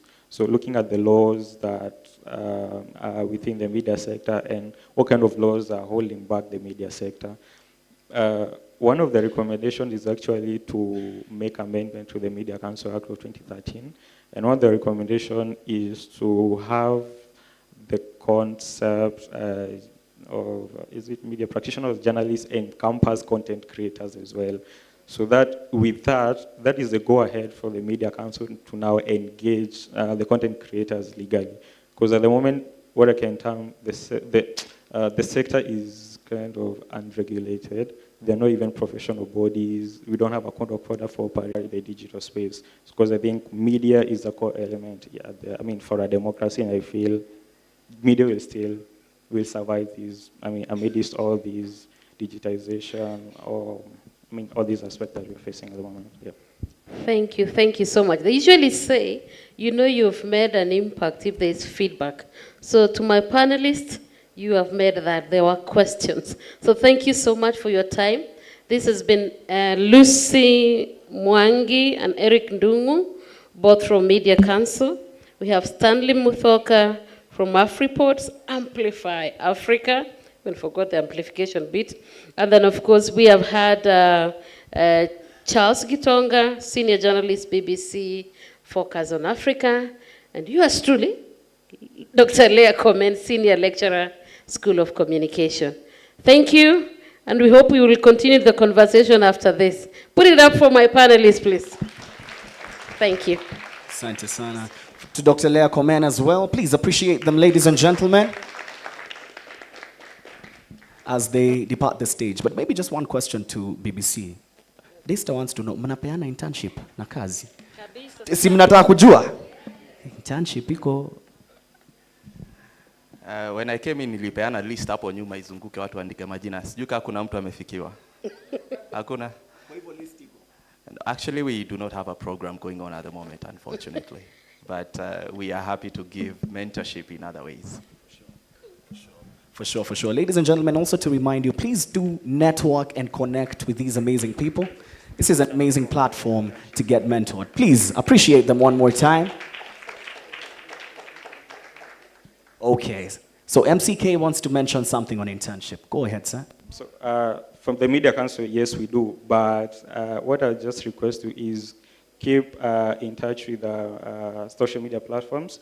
We do offer industrial placements for students across all media stations, both mainstream and community. So you apply when the time comes. So keep check through our social media. And it's paid internship or industrial placements. I know that means a lot. Paid internship. Wapi makofi ya MCK? Let me tell you guys, when you hear the word paid internship and when you get an internship that pays you, can you thank God? Some of us, we did 2 internships. I did a double major in Daystar. We did 2 internships, na zote tulikuwa paid, but paid by experience. Kabisa, kabisa. So wapi makofi ya MCK? All right. So just a quick one. I'd like to know the kind of people that we have in the room today, because this question is actually leading somewhere. So I want to know, how many millennials do I have in the room? Oh, wait. No, wait. For inclusivity, before I'm told, oh, Lugadiru, you are only talking about millennials and Gen Zs and Gen Xs. So how many greatest generation people do I have in the room? What were 1901 to 1924? Inueni mikono tafadhali. Okay, of course. We, kuna mzee wa 1901. Wapi makofi? Okay. Pigeni makofi. Nilikuwa naenda kusema pigeni huyo mzae makofi, nikakumbuka tuko online, nitaambiwa hiyo ni hate crime. Silent generation from 1925 to 1945. Silent generation, mababu wetu. Kama uko hapa, we have to honor you. Iana Ashi. Wapi makofi yao uko nyuma? 1946 to 1964, baby boomers. Where you at? Au ndo wale wazae wamekataa kuzeeka.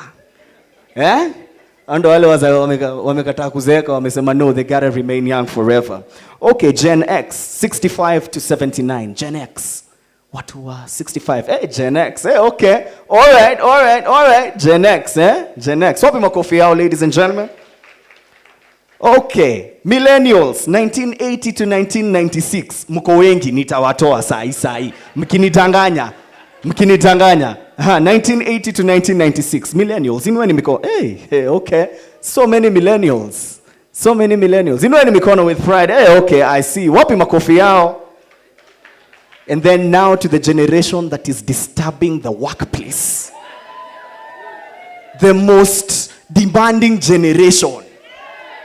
The one that is going everywhere, changing. When you ask them to serve you tea at the workplace, they tell you that's not in my JD. Gen Zs. Muko wapi kelele ya Gen Zs? Amazing. Now that was leading to some place. So I'd like you to display a couple of photos, a couple of AI generated pictures that we have right here. And I would like you guys to tell me which of these pictures is actually factual. We've got a couple of them. I know kuna zile zimedabiwa fake, but I just want you to look at them and tell me which of these pictures do you actually think or feel is factual. Yes. All right. Mtu wangu wa display analeta hizo photos. So akileta hizo photos, allow me to recognize and also to, not to recognize, but to read a couple of online comments. I can see Wamboa Mwaura, who is watching us all the way from wherever she is. She's saying, kudos to Daystar production team for airing this. Wapi makofi ya Daystar production team. Oh yes. I can see Wisdom Ouma is saying, through digital dialogue, we have witnessed the amplification of voices that may have otherwise remained unheard. It has provided a platform for marginalized individuals and underrepresented communities to make their voices known. Kweli uongo? Kweli uongo, isn't it? Please appreciate him from wherever place that he is. And I'd also like to appreciate the presence of the Kenya Medical Training College, which is also represented by their president, who is also representing students who are doing nursing in this country today. So if you're from KMTC, please, wacha tu nikuone. Please just stand up. Let Daystar recognize you and show you some love. So KMTC is right there, represented by Fiona Michelle. I'm going to give you an opportunity to just say hi to Daystar students in just about a while. But please, Daystar, show them some love, tafadhali. Any other campus that is here presently, but we haven't recognized you? Ati wapi? Ati River campus, please. No, Ati River, you're Daystar. Hey, Ati River na entitlement. I'm sorry, main campus. Hey, what? Hey, Where? Main campus. Main campus. All right. One more time. Appreciate the main campus at the river. Amazing. Now on to quick. I want you to look at that picture. I know it's tagged fake, but who is that in the picture? That's who? I know, 45th President of the United States of America. Let's just go next. Who is that? Gen Z. Nini? Atinani? Putin, right? Let's just go to the next one. Aha. What do you guys think about this picture? Just look at it. Look at that photo. So who do you guys recognize in these two pictures? Who? Trump? Okay, somebody thinks Trump. Anybody else? Who else do you recognize in this picture? Yeah? China President Xi Jinping, right? I hope I got the pronunciation right. And who is kneeling to him? Who do you guys think that is? Donald Trump, right? All right, let's go to the next one. Okay, that's a bit small. Let's try and enlarge it. Okay. The lady at the projector screen. That's the maximum. Can you guys see that? Who is that again? Trump. Let's move on to the next one. Look at that again. Too many Trump. Let's go to the next one. Look at the big man himself. Big boss. Wearing a Gucci. All the way from Vatican City. Who's that? It's the Pope. Any other picture? Still balling. Look at that type of editing. Watu wa Instagram.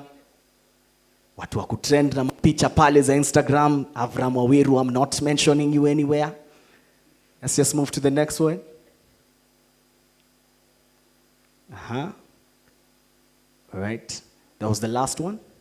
That was the last one that I wanted you to also show. Okay. Extending screen. So please appreciate her as she does these things. These things, you know, sometimes technology does what technology usually does. But anyway, this is also to remind you to keep the conversation going on Twitter. The hashtag is #GTube. And just check that out.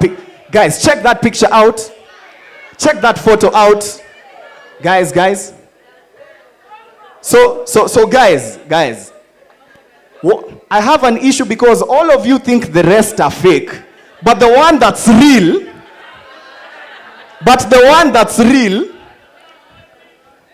Nini Gabu.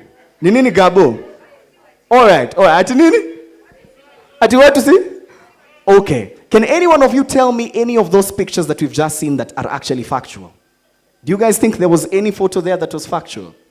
Well, apart from mine, is there any other that was factual? Anybody who thinks that there was any that was factual? All right. The reason as to why I'm telling you this is because according to research, a research was done that majority of the people in your generation, Gen Z, 80% of you consume your news online. Did you guys know that? Did you know that? 80% of Gen Zs consume news online. And some of the challenges that are being brought about by this reality is the fact that AI has become so smart to the extent of creating pictures such as this. And also what's most shocking is the fact that there were local news stations and also international news stations that used this picture to actually portray the arraignment of the 45th President of the United States. Of course, they later came and they apologized, but that's actually how smart AI is getting, and that's just how prevalent fake news is in terms of the market today. So panels like this are there to highlight such issues They're there to also train us to become smarter for the industry. So that when we get there, we're able to understand how is it that we're able to maneuver through the AI times or through AI technology. I was with Caroline Mutoko the other day, and she was telling me that AI has become so smart to the tune that nowadays a radio station doesn't have to pay Avram 100,000 shillings to go and do a voiceover. All they have to do is to go to voice.ai or any other voice AI website and train it to speak like you, and it will do voiceovers just like you. How crazy is that? So without further ado, allow me to appreciate Dr. Leah Komen and the panel because they've covered a couple of these things. Wapi makofi yao? So Shine FM ko area. Ai, Shine, kwani mko inside, mko marginalized? Mko tu peke yenu huko? Woishe, Shine FM, do we have Shine FM people in this? Okay. Wewe pia wewe piga nduru ya Shine FM. Simu ulinunuliwa na shule. Simu ulinunuliwa na shule. All right, involvement, do we have you over here? Wapi kelele ya involvement? So allow me to introduce and also invite, I'm just going to ask them to stand up, then probably the leaders are going to invite them, but allow me to introduce the outgoing team of involvement. Tuanze na involvement ama Shine? Tuanze na gani? Tuanze na gani? Karibu niseme Sign. Why? Tuanze na nani? Shine ama involvement? Involvement Shine Okay. Okay, that sounded like a draw. Okay, Shine Buda uko na bass. Woli break voice mara mbili. Shine Okay, Shine Involvement. All right, involvement, I'm going to start with you. So allow me to just introduce the outgoing involvement officials, and we're just going to appreciate each one of them. They won't really say much because their leaders are going to speak on their behalf. So number one, Evelyn Kioko, Editor-in-Chief. Evelyn Kioko, please do stand up. Please do stand up. Kuja hapa mbele tukuone hata. Please do stand up. So here's what I'm going to do. I'm just going to read all of them quickly, and then when they come on stage, then we're going to give them one final appreciation. All right. Catherine Njau, Aaron Kituku, Abdul Shaban, Tatiana Kennedy, Lewis Njeri, Kennedy Muganda, Christine Wamboi, Stacy Kimathi. Please do come on stage. Let's see you and recognize you. Just come. Let's get to appreciate you guys. These people have been doing a marvelous job for the whole year. Wapigie makofi tafadhali. Throughout my tenure of being a Daystar University student, I never appeared in those pictures. You see, when you get to the portal and then you see a picture of smiling Daystar students, I have never appeared in that portal. I still have beef. Maurice, I hope you're watching, but I've forgiven you. But at least I appeared in involvement. Hey, okay, Krista, I see. Wapi makofi ya involvement team? All right. So I don't know where the rest of the people are, but on their behalf, ladies and gentlemen, without further ado, now with a thunderous clap and shout and appreciation. One more time. Appreciate the outgoing Invo team. Makofi yao as they walk out on stage. Thank you so much. But don't worry, you're going to be coming back in just about a few. Now on to Shine FM. Watu wa Shine, haraka. Outgoing team for Shine FM. Chris Waweru Avram, station manager himself. Washera Ndisho, Arnold Navarra, Raphael Mutuku, Neema Olo, and Elizabeth Waweru. Where are they at? My brother Navarra, very good to see you. Outgoing team. Washera Ndisho, I saw you somewhere. Oh, yeah, here she is. Elizabeth Waweru. Brilliant looking team.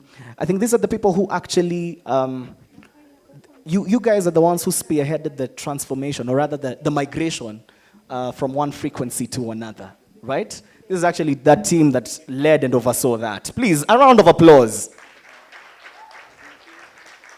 And this team did not only do that, but this team was also recognized by the Communications Authority of Kenya and were awarded. Mr. Chris is going to be telling you that a couple. Please appreciate that. Watu ambao hawapigi makofi wanawasikilia wivu. Wanawasikilia Kiwaru. Kiwaru.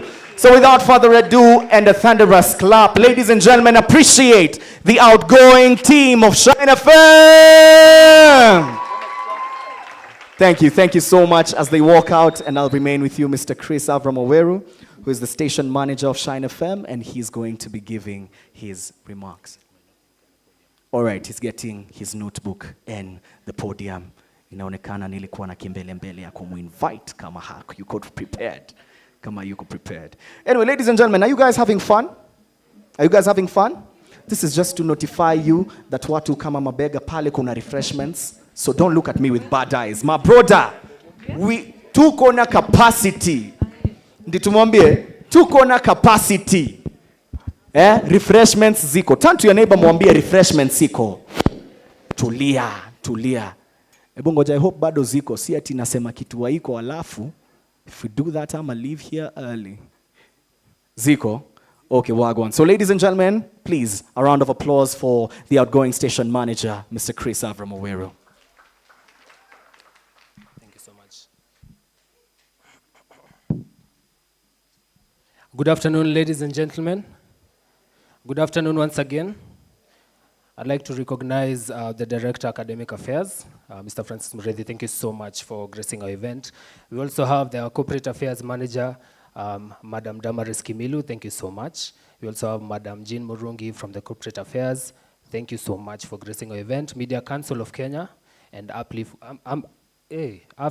Amplify Africa. Thank you so much for gracing our event. I worked with a very beautiful team. Before I make my remarks, I know you guys have just been called, but I'd just like to invite you to come back on stage. I have Lizzie, I have Elijah, Washirandishu, Arnold Navarra, please come on stage. Rafael Mutuku as well. I'd just like to give you a minute to just say something brief, because we worked together on Shine FM, yes, and I'd like my managers to just say hi and come on board.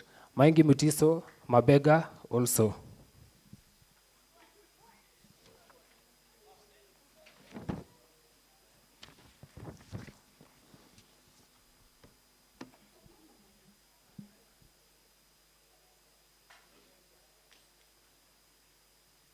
So this was the amazing team that I got a chance to work with, and I really would like to appreciate their efforts, because each and every one of them that is standing here actually had a role to play at Shine FM. Everything that we did, all the awards that we got, and I'm going to be mentioning that in a couple of moments, were actually due to this amazing team. And of course, my staff is also here. I'm going to recognize them. I'd just like to give them a chance. I'll start with Madam Washera Ndishu. Yeah, she's traveled all the way from Mombasa, so thank you so much for making the time. Yeah, she was our thunder woman. Yeah, huyo alikuwa no nonsense. Yeah, so kama kwa mnasikia HR ya Shine ilikuwa imewaka, it was her. So I'm going to give her a chance to say something, and then the rest are going to introduce themselves as well. Good afternoon to everyone here. How are you? Are you feeling okay? Kuna jua imetoka kidogo, tunaweza sikia kidogo ka warmth and ka good vibes. I hope you're all having a fantastic, fantastic Friday like I am. Unfortunately, I didn't get to sleep much. I was traveling all night, but it's all right. I had to be here. Thank you so much, every single person. Charles, Professor, thank you so much all for gracing Madam Jin. She has been fantastic during this time.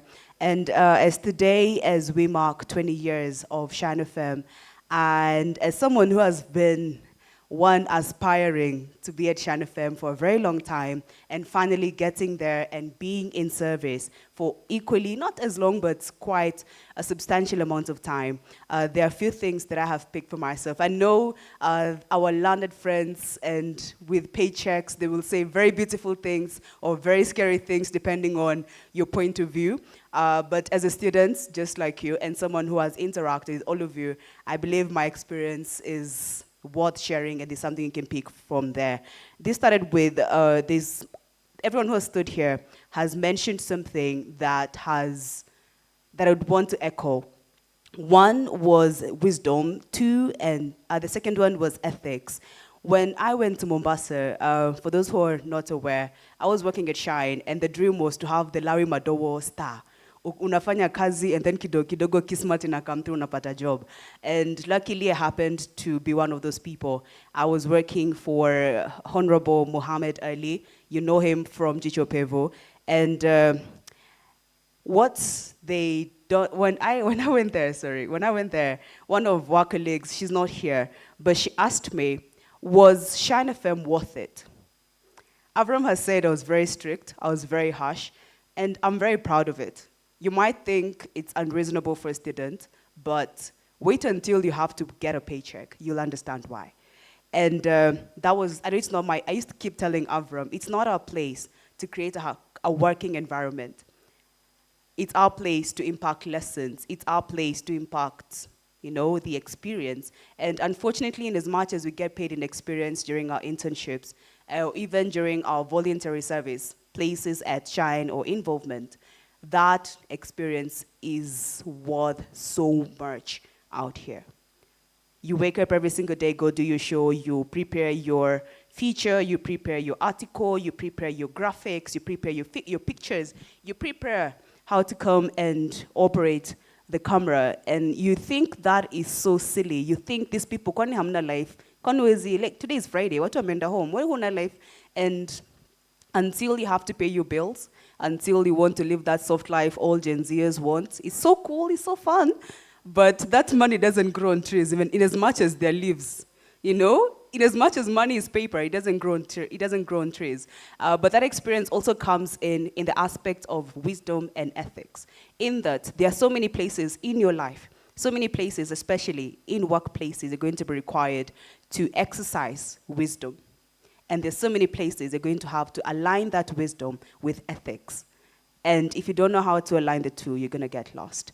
So for all the people who I probably made them feel like I'm doing too much and you're not getting paid, sorry, but I'm not sorry. I'm sorry from a personal point of view, but I'm also sorry from a professional point of view, because I'm not sorry from a professional point of view because your boss will never tell you he's sorry just because they asked you to do your job.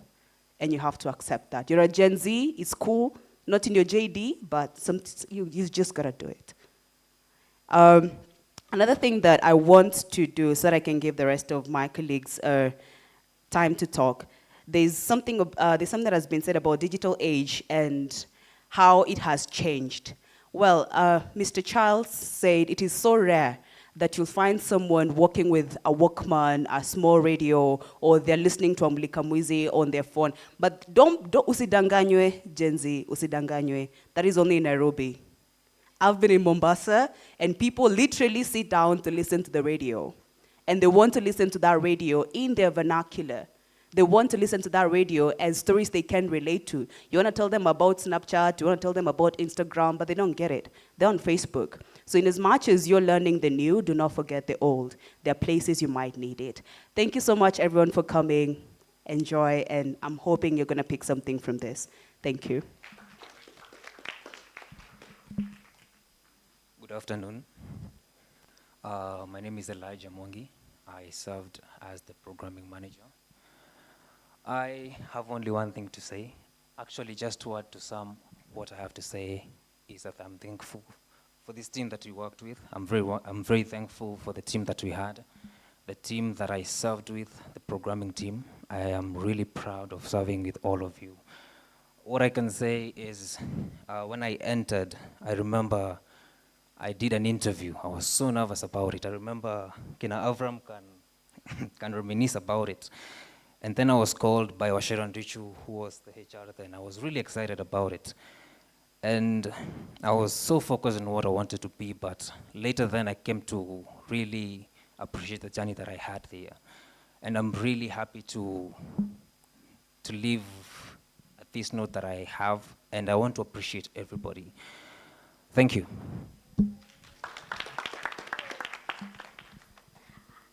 Hello, everyone. Hi, guys. My name is Lizzie. I am the outgoing head of digital, and everyone has something to say, but maybe what I can actually say is that I'm also proud to serve with this team, because the team made everything actually work out, and we had another great team that is sitting here and appreciating us as well, that really gave us so much strength, and you gave us the ideas, you helped us to execute all the plans and the ideas that we had. And thanks to you guys that we have been able to finish our term well, and then now it's up to you also to continue giving the next team an easy time, and of course your ideas, because we all need to work together in this. And as I always say, leaders don't create leaders. Leaders don't create followers, they create leaders. And having created another team of beautiful leadership coming in is what makes me comfortable and happy to know that Shine is going to a better place than we left it, because that's the goal. Thank you. Good afternoon. Good afternoon once again. I'm Raphael Mutuku, outgoing, and I prepared for this speech ever since I got into this place. Ever since I was selected as the manager, that's when I started preparing for the speech, and it was our first induction when we were getting in, and then the others were going out. Yeah, so all I have to say, it's been a godly journey, and I'm really grateful to God for getting me up to here, and it's been amazing, man, and I really thank you for the people we worked with, the people we made memories, the shows we did. The people will call out Akina Mabega and they'll just come. The guests, it's been amazing. Thank you.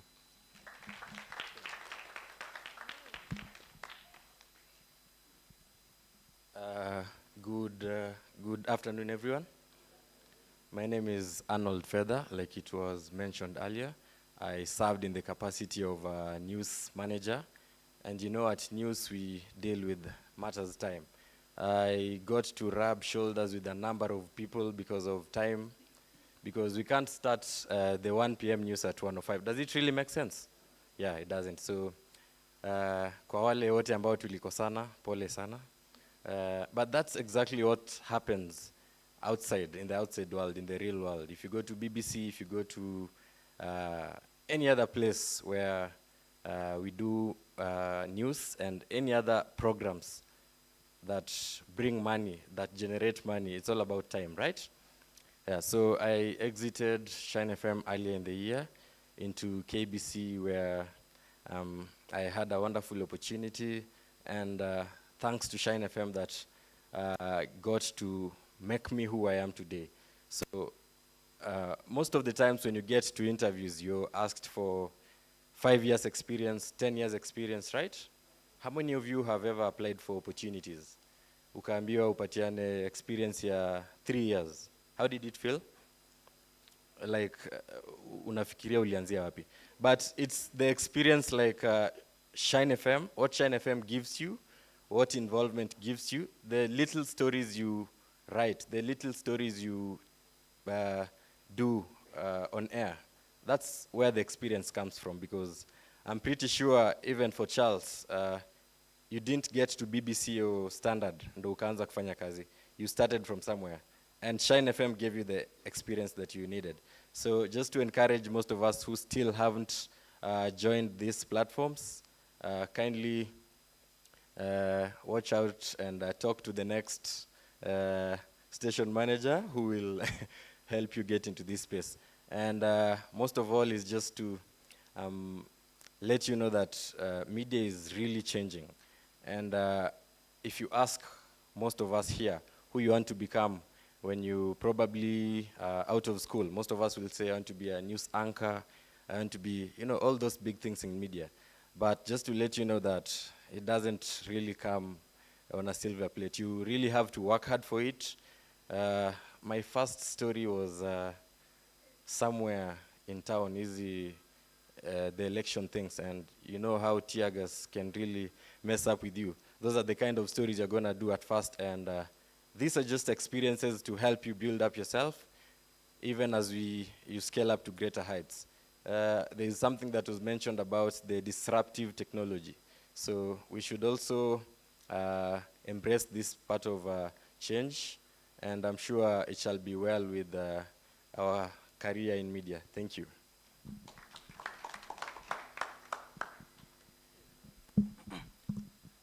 So good afternoon. Yeah, so my name is Brian Joroge, or you can call me Yobi, and I served as the assistant production manager and the producer. And one thing I will say first, I'm thankful for outgoing station manager Chris Avram for seeing my potential. And yeah, so for me, Shine, personally, what I would say, Shine has really helped me gain some skills, and I've been able to network with people who I believe were talented and people who are going far in life. And then also Shine ilinisaidia kupata my first interview. And what I will say about that interview, okay, ikuenda vizuri because they were looking for a TV producer, and I'm more of an audio producer. But I'm really thankful for Shine. So I want to encourage the next team who are coming to always be positive and to also work hard. Yeah. Good afternoon. My name is Menge Mutiso, aka Mabega. Yes. I am the acting production manager so far, so I don't really have a big role in this. I just want to tell you something about skills. Nobody can remove any skill that you have or acquired from wherever you acquired it. Because I was in Shine before, and then the madam, no nonsense, akanifuta kazi, honestly. Juu sikuwa tu na media card. Sikuwa na media card. So, na nikarudishwa because I have the skills. So, like hiyo ilikuwa like after 1 year. So, hiyo 1 year nilikuwa nimeendea skills. And then I started something else, so I was noted. So, yes, that's my story. Thank you. Thank you so much. I think we can give them one round of applause as they exit the stage. This was an amazing team to work with. This actually is my last speech or presentation as a student leader. And in Daystar, I've served in so many organizations. I've been in DC3, I've been in DUSA. I was the founding president of the Environmental Club of Daystar, which, by the way, was ranked #1 by the UN Environment Program for the activities we are doing. I've been part of Shine, you know. Israel is here. We worked with him in DUSA. We had Political Cafe. I was his head of marketing. All this is just to say things come, it's a journey, you know, and it comes at a cost. You have to sacrifice. You have to know what you want, how you want it, and why you want it. And that is the basis of what I would want to speak about today. I really don't like, you know, writing and reading speeches. I like to speak from the heart. And this is me talking about my journey, especially at Shine FM, the things that we are able to achieve, accomplish, with the support of our staff and fellow managers. And I'd like to invite you to listen to what I have to say, because I believe maybe this can impact you in one way or the other. If you listen keenly to what all the managers were saying here, they were looking at when they joined and after. I'm a huge fan of history myself, and I like history because it teaches us where we've come from and where we need to be.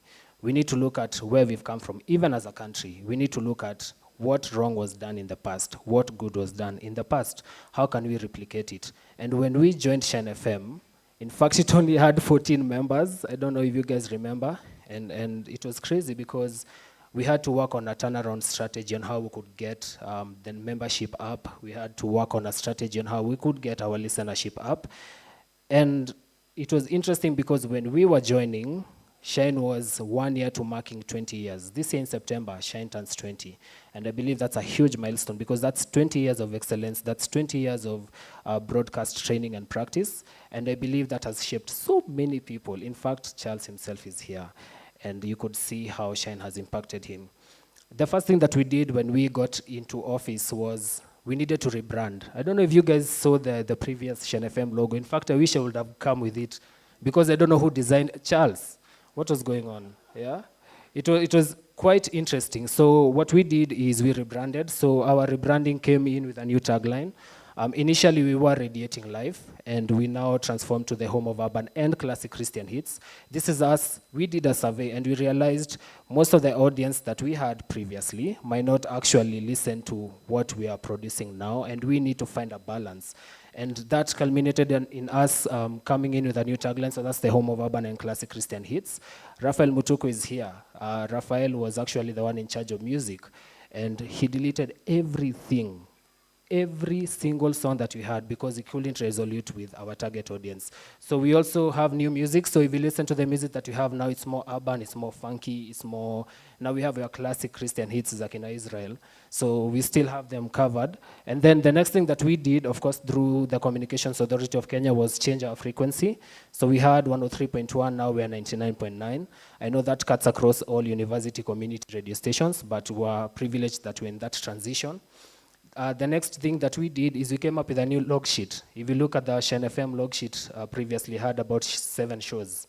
So if I decide to listen to Shen FM from morning to evening, those are 7 different shows. Na hapo ndani kuna vernacular. I think you'd get a bit confused. So we did a lot of benchmarking. We did PAL, we did KISS, we did Vibes, and we realized the standard show is about 4 shows in a day. Right? So you have your morning show, you have a specialty show, you have your evening show, and you have your late night show. So that's what we did. So we have a new log sheet. And then it's very interesting that we chose this theme, digital dialogues, because we are aware that communication and media itself is morphing from traditional to more digital. The second most important thing that we did was a digital migration.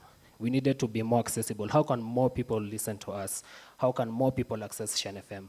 Where can they find us? Yeah, and number one, we did a very interactive website. It's here. You feel free to check. And we launched a global live stream. So wherever you are, anywhere in the world, you can be able to listen to Shen FM. The second thing that we did is integration into apps that people could be able to listen to. I know if I tell someone to log into our website, they might get distracted and all of that. So we are on Radio Garden. So that was amazing to see that, again, through the power of your mobile phone, you could be able to listen to us. Number 3, we launched blog posts, articles. In fact, our interns were in charge of that, just writing interactive news pieces. And number 4, we launched a very good social media strategy. This is, of course, thanks to Lizzie. Yeah, so thank you so much, Lizzie, for that. So if you look at us right now, we are very active on Instagram. We are very active on Twitter. We are very active on TikTok. In fact, TikTok has our highest engagement rate. I think we have 14,000 engagement, right? Yeah, so it's interesting. Sometimes I walk and people tell me, oh, I'd like to join Shen FM. I'm like, how do you know about Shen FM? They're like, I found it on the internet, so that's quite something. And then we're also on Facebook. So Charles, yeah, you can also follow us on Facebook. Yeah, so we made sure we had a very good integration with social media.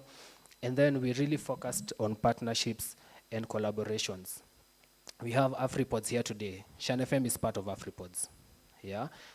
Charles mentioned, is Shen FM or involvement thinking about going into podcasting? We're already there. We're in AfriPods. In fact, we submit 2 articles every week, 2 podcast articles every week.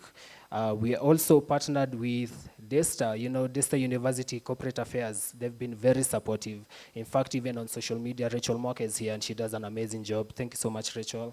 We partnered with DUSA. DUSA also here. We've worked with them on a couple of campaigns.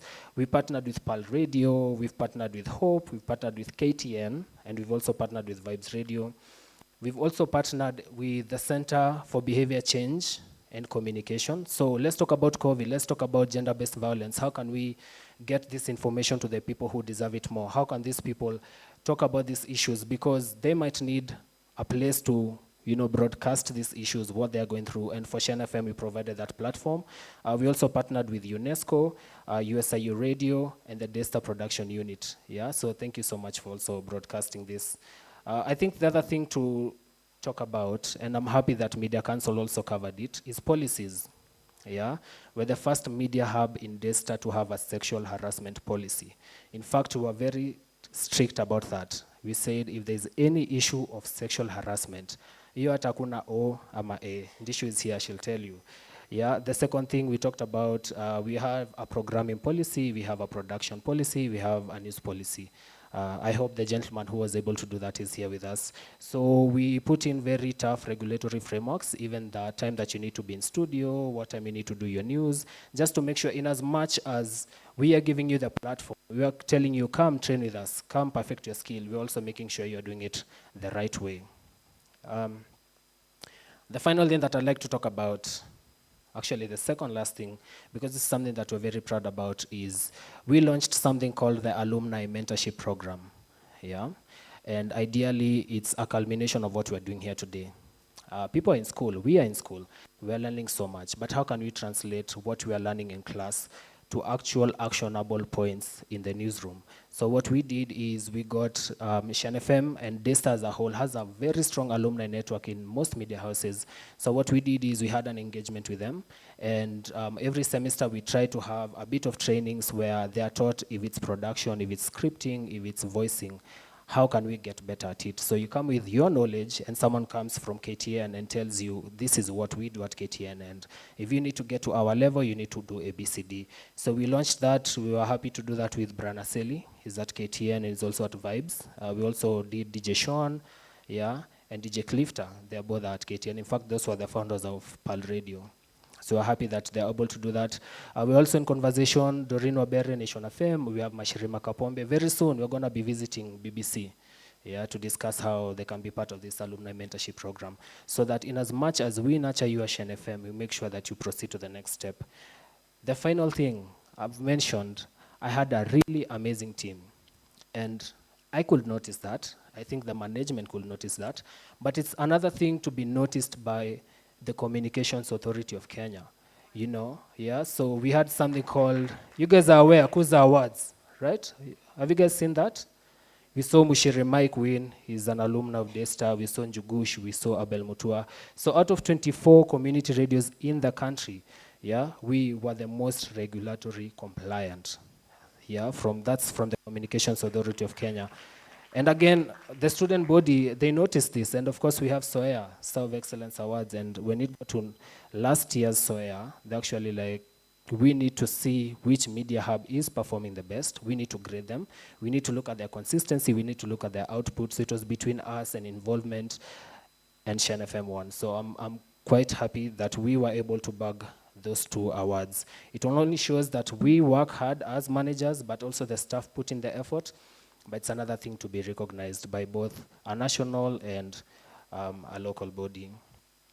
Finally, yeah, I'm handing over today. I'm pretty excited because I believe that the team coming in is quite capable. Yeah, these are people I've worked with. These are people, we have seen the potential. Sometimes you can see it, they can't, but after a bit of time and a bit of nurturing and a bit of pushing, they're able to see, I think I can take up this position. So I'm quite proud of the team that's going to be coming in. Please, Shen FM has set such a cornerstone. We need you guys to go a step further than us. I believe in the potential of each one of you. You've seen the strong alumni network that is here. Please do not feel alone. We're always going to be just a call away in case you need anything. And remember, I usually like to say this, but I'm going to say this specifically to the team that's coming. The voice may change, but the music, the tone of the music still remains consistent. And that's our promise to you. We're still going to be consistent in making sure you guys achieve your dreams. So I'd like to sign off. Thank you so much for listening to me. I've had so much fun. I've had so much exposure. I've gotten so much experience just from serving at Shen FM. And please, the next incoming team, you know how passionate I am about the environment. Please, I'd like you guys to set a green agenda, okay? Make sure at least in one of the school activities, we are planting trees and we can actually have a Shen FM park. That would be beautiful to see. I'd love to see that because we could have our meetings there. We only need to go to a classroom and disrupt. So let's talk about a green agenda. Think about a CSR, think about Shen FM Tani, think about how you can work more with the school, you know, because from my experience in leadership at Daystar, they are quite supportive. And finally, remember, you as the management to always be each other's accountability partner. Work together. Make sure if one person is not performing to the best of their ability, make sure you are there to correct them in a loving and godly manner. Because when they succeed, you succeed. And when they succeed, we all succeed, right? Yeah, so my name is Wawero Chris Avram. I'm an environmentalist, I'm a climate activist, and I'm a corporate communications professional. That has been my time. I thank you all for making time to come. May God bless you, and Shen Bele Amaje. Exactly, thanks so much. That was Mheshimiwa Avram giving us his manifesto and his achievement. One more time, ladies and gentlemen, appreciate Wawero Chris Avram. And it's amazing. For him, I think his journey has been special because we started over with you when we were sharing an office Story for another day.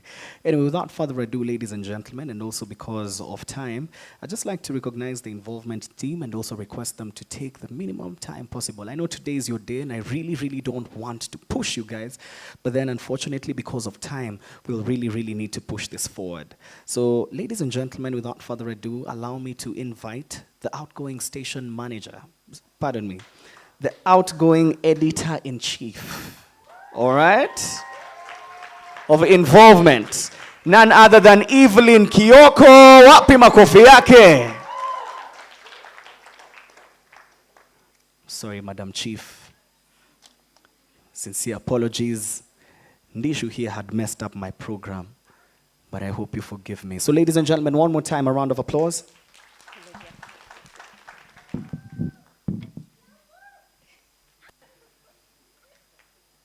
Hi, everyone. Welcome. I am Evelyn Siombua Kioko, the outgoing editor-in-chief at the Involvement newspaper.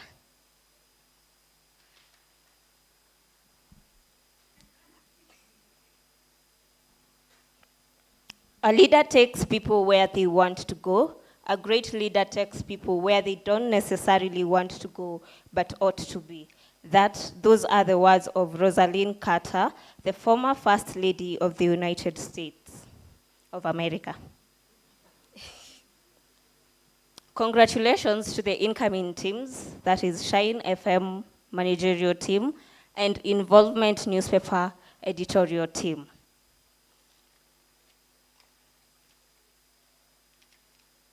The responsibility that has been bestowed upon you is one that is great and requires your full commitment. There are days it will be hard to do it, but rely on your teammates. Don't just be workmates. Make it a point to be acquaintances. If fate allows, friends. Make time to vent not only about your leadership positions, but about education and everything in life. Communicate among yourselves. That is, hey, I won't be able to deliver 1, 2, 3 because of 1, 2, 3. Or, hey, I won't be able to do this. Could you help me? It helps to strengthen the teamwork. Learn to delegate. You are leaders and you have a team. There is a reason why you have a team to work with. And you have members at Involvement or Shine to help you. So learn to delegate. It makes it easier to work together and avoids burnout. Let honesty be your friend to avoid resentment. There are days you'll cross each other's boundaries. There are days you'll disrespect each other, unknowingly or knowingly. There are days you'll say something that will hurt the other person. If you're hurt, express yourself. Call the other person aside or tell them when the other managers are present and tell them how they wronged you and why you feel that way. If you're told, don't say, oh, it wasn't my intention. Just apologize. And respect each other. Whether it is your team member that is a writer or presenter at Shine or Involvement, or your fellow managers, learn to respect each other. Give yourselves room and grace to make mistakes. You are human. You are bound to make mistakes. So allow yourself that period to make mistakes and learn from them. To the outgoing teams, I know and I hope that you gave your best during your term, because I did.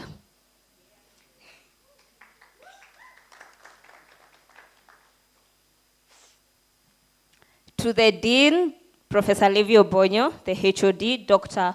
Emmanuel Wanyonyi, Faculty Advisor, Mr. Masambu, in absentia, who are represented by the HOD, the Department of Languages and Arts, yes, I think so. Languages and Performing Arts, Madam Brenda Wambua, Madam Jean, and Madam Damaris. Thank you for the support, guidance, and assistance you offered us during our term. It meant a lot to us. Now, tuko na banners za Involvement. Santi. I know you'll support the incoming team to the best of your ability. So, the incoming teams, reach out to them when you need help, guidance, or space or time to vent. they will listen to you. They listened to me, so yeah, they will listen to you. Now, to my team, kindly come forward, tafadhali. My Nairobi Bureau Chief, Wangoi, Catherine Wangoi Njau, my Managing Editor, Aaron Kituku, the online editor and Jamvi, the online editor Abdul Shaban, na pia ndiye mhariri wetu wa Kiswahili Abdul Shaban, and the online editor and the incoming editor-in-chief. To the PR stroke marketing editor Tatiana Kennedy, the graphics editor Stacy, the photography editor Christine Wamboi,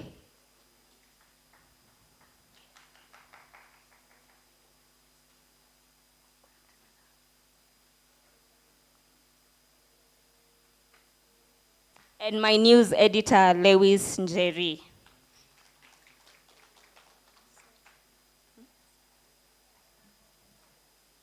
Ken Andrew, the sports editor, Pole.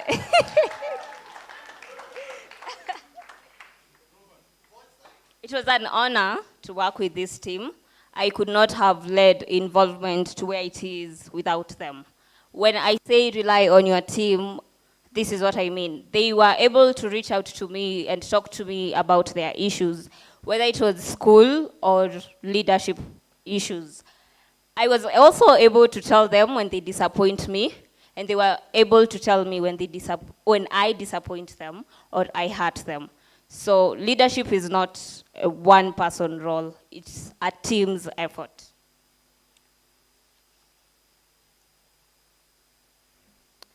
This is a special thank you to you, my team. It has been an honor, a privilege, a blessing, and an answered prayer to work with you. Through the ups and downs, losses and wins, you held my hand as I held yours. In our differences, we vented, shared our points of views, got mad at each other, and provided a space for each of us to grow, learn, relearn, and deliver. Thank you for making it easy to be your editor-in-chief. I hope I made it easy for you to work with me. In your next endeavors, I wish you the best, and may you make an impact wherever you go. In the rooms you walk into, keep in mind you deserve to be there, and you are worthy to be there. Thank you. You can have your seats.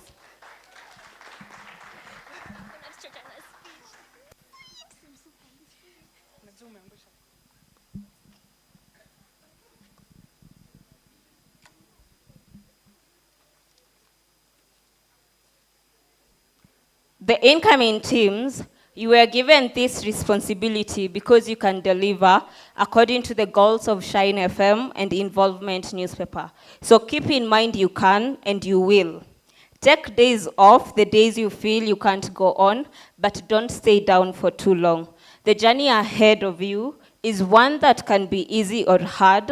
That is your choice to make as a team. All the best and rely on God always. Thank you.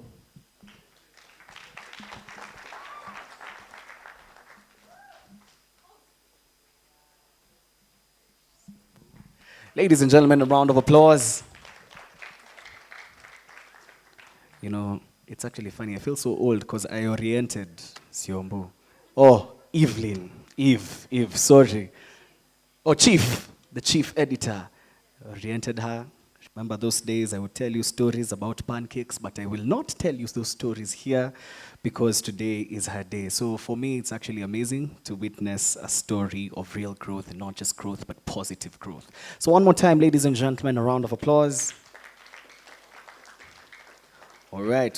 And also one thing that I noticed that we were just having a conversation with Ndishu over here. Avram ajawaandikia love, too sentimental. Avram, it was all about, this is what we did, thank you very much, amen, and he left. Siombu, you know, she called everybody over here and she said, I wouldn't have done it without you guys. Avram was for recognition, but we thank you. Avram, we still love you and appreciate you. Asante sana. So ladies and gentlemen, without further ado, allow me to invite the incoming station manager of Shine FM. an amazing lady who's talented and also one who is ready to take up and fill in the shoes of the previous team, and not just fill in those shoes, but also increase the size and create her own space as well. So ladies and gentlemen, without further ado, please give it up for this iron lady who is amazing, none other than Delphine Mutinda. Wapi makofi yake tafadhali.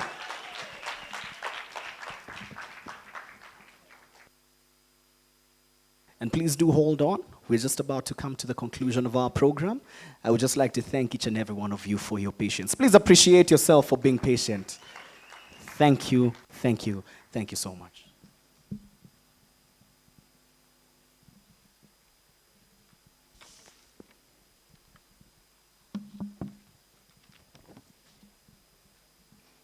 Good afternoon. My name is Delphine Mutinda. I have been the overseeing programming manager for a period of 6 months now. And I am so honored to be the station manager in coming Shine FM. And to tell you my journey. So last year when we were told to apply to join Shine FM, I didn't know what I wanted to write in my CV. So I went ahead, took my friend's CV, duplicate. So what caught my eye was the fact that, you know, where you write your short-term goals, long-term goals, there's something that says, I wanted to climb the managerial ladder. I didn't want that. That was not what I wanted. I wanted to join Shine because I just wanted to belong, you know, just say I'm a part of Shine FM, I do this, I do that, but that is not what I wanted. I felt like I had so much idle time that I could probably put into practice. And so I joined Shine a year ago, and it has been a tremendous journey. I have enjoyed every bit of it, and with the great team that we have, I want to appreciate Raphael Mutuku. Please stand up. Let's appreciate him. So Raphael was my first pride boost. He was like, Del, you can do this. When I joined Shine, because for me, it was scary, per se, because, I mean, you're going live, you're speaking to this great people, a big audience, and you don't know what to say, you're messing up and all that, but I made mistakes and I learned. It has been a journey of learning and unlearning for me, and I wouldn't have done it without the great team that has been there to support us. The exiting managerial team, Avram, Liz, Elijah has been my greatest mentor also. He has been the exiting programming manager, and each and every day he was like, Del, uko aje, uko sawa, nasikia aje? And it has been amazing. And it has taken a lot of discipline. It has taken a lot of consistency. And with the new team that I am going to lead, I hope you're going to make it easy for each other through everything that we lay out, everything, wherever we're going to start, from where the last team left. It's going to be amazing. We are going to do this together. I don't really stand here for myself. I'm standing here on behalf of the whole Shine FM body, the great staff that we have here. And literally, everyone is here, from our interns to our staff members. Really appreciate you coming. And to our partners, thank you so much for always making time to make sure that you support us, you take us a notch higher, and for every little and big support you've done to us, MCK, from the internships to helping us get our press cards for the purpose of making our research and all that easy. We really do appreciate. And for the stories that are told through AfriPods, I mean, what can we say? We really are thankful for that. And for everyone for coming today, thank you so much for taking time. All our support staff, I really appreciate, from Madam Jean to Mr. Harrison on his absentia. Really appreciate all of you, from students, Shine FM staff, to friends, family. Thank you so much for making this day a success and the event. And we pray for your support. Continue supporting us as Shine Management. And for the team that I am about to lead, let's do this. Thank you.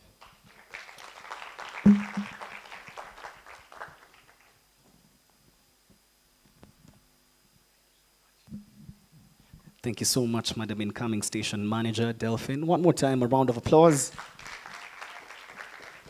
And also just to recognize the rest who are coming. So please stand up. If I'm going to mention your name, so please stand up and we're going to be able to recognize you. So that's the Assistant Station Manager. That's Esther Leipa Naltwesha. Where you at? Mina nakwambia majina too.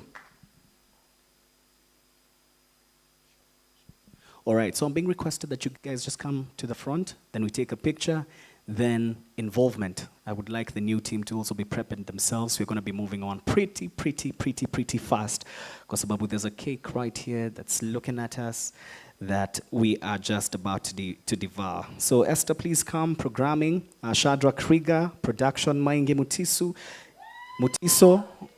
Mabirgs. News, Tracy Model, and Corporate Affairs, Victoria Momanyi. All right, this is the new incoming team, and Madam Station Manager herself. So please come. Okay, so it's now the ladies who are running the house, eh? Okay. Hey, boy child. Muko wapi boy child?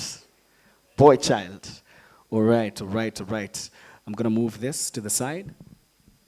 I'm also going to invite Evelyn Kiyoko to just come, who was the previous, Mr. Chris Avram Oweru. This is Shine FM, so please do come and join in the picture as well.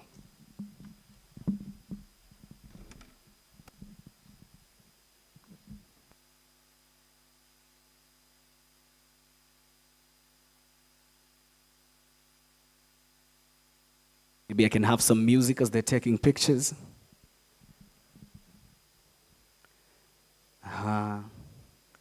Right there, they're balancing the equation. Right. Pictures being taken courtesy of Daystar University Corporate Affairs and the Daystar University Production Unit. People who are working.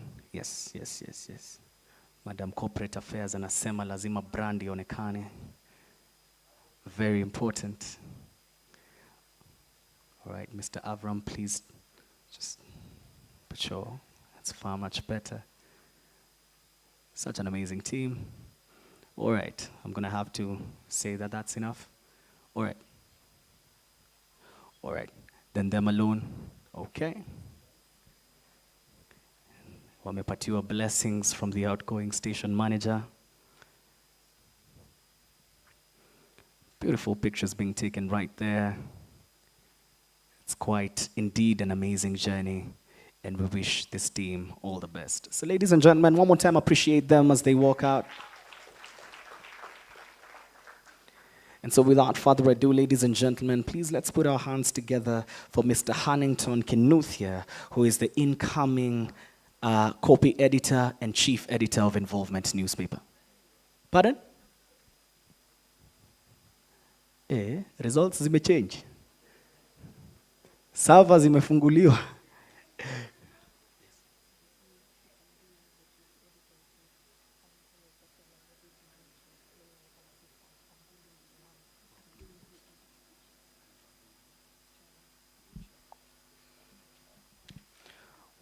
Okay. Nilikuwa na burn. Okay. Sawa. Nimeita assistant badala ya boss. Mr. Boss, auko unaibiwa kazi. So ladies and gentlemen, without further ado, please put your hands together for Mr. Abdul Shaban. Mr. Abdul Shaban.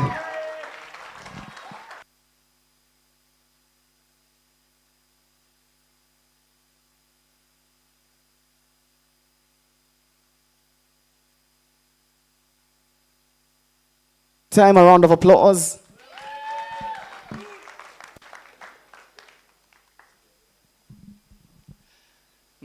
Assalamu alaikum. Assalamu alaikum. Mtanisamehe kwa sasa ama kwa leo ningependa kusitisha mtiririko wa kizungu chenu kwa muda mfupi tu. Naam. Jina langu ni Abdul Said Shaban. Leo mimi ni mwenye hisia zinazomiminika ambazo hazitoshei kwenye moyo wangu. Nina furaha, nimejawa na bashasha morimori. Tabasamu langu leo sijui hata kama kamera hizi zinaweza kuziweka kwa jinsi ambavyo inavyofaa.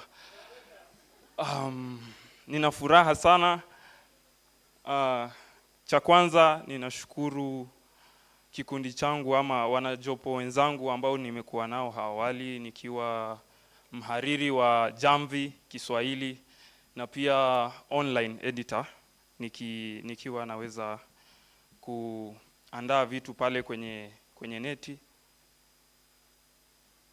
iweze kuwafikia kabla ya gazeti. Mimi ndiye ambaye nilikuwa nikifanya kazi hiyo. Naam, na tena nipo hapa leo kama mhariri mkuu ambaye mnamuita editor in chief. Na pia bado Jamvi editor vile vile, na pia bado online editor. Majukumu haya yote kwangu mimi, na mengine yaliyobakia ni kwa wenzangu ambao nitawaita hapa mbele waweze pia kujitambulisha. Ninakumbuka hususan mwaka 1.5, kwa hivyo ni mwaka jana Januari, ambapo niliitwa kwenye interview. Namkumbuka Madam Jina alikuwa pale na wengine. Kwenye mtaala wangu niliandika mambo mengi, ambapo hata nilifika pale maswali yalikuja kwa wingi. Nikiwa nauliza, kweli unaweza kufanya hivi? Tuambie unaweza kufanya vipi? Umefanya vipi awali? Tuonyeshe hivi na hivi. Na nikaweza kujieleza na nikajikwamulia nafasi hii ya online editor na pia ya Jamvi editor kwa wakati mmoja. Ninashukuru timu ambayo nimekuwa nayo. Kwa kwanza Evelyn simama. Asubuhi hii ya leo Evelyn, tumepatana na Evelyn, nimefika huku baada ya kutoka, nilikuwa nimeenda kupata sherehe ya Eid nyumbani Dar es Salaam. Nimefika leo asubuhi hii ya leo, napatana na Eva na nikumbatia na niambia, Abdul, wewe si wa mwaka jana ambaye ulikuwa, ananiambia ulikuwa young boy. Sasa hivi una sura kakamavu, Sasa hivi naweza kukuita na mwanaume. Nashukuru. Naam. Maneno hayo yaliniingia moyoni, yakanipa bashasha kuona kwamba ni safari ambayo nimeisafiri pamoja na yeye na wenzangu, na kuomba wangu inawe usimame. Na Aaron Kituku.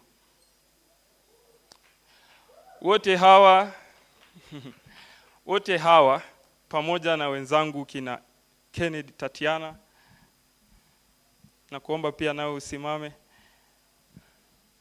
na Ken Andrew. Wote hawa mmechangia katika safari hii ambayo leo najihisi mkamilifu na mwenye furaha, na ambaye anahisi kwamba ana vyote ambavyo mmempa wa kuchukua usukani huu na kuupeleka mbele. Na washukuru sana. Naweza kuketi.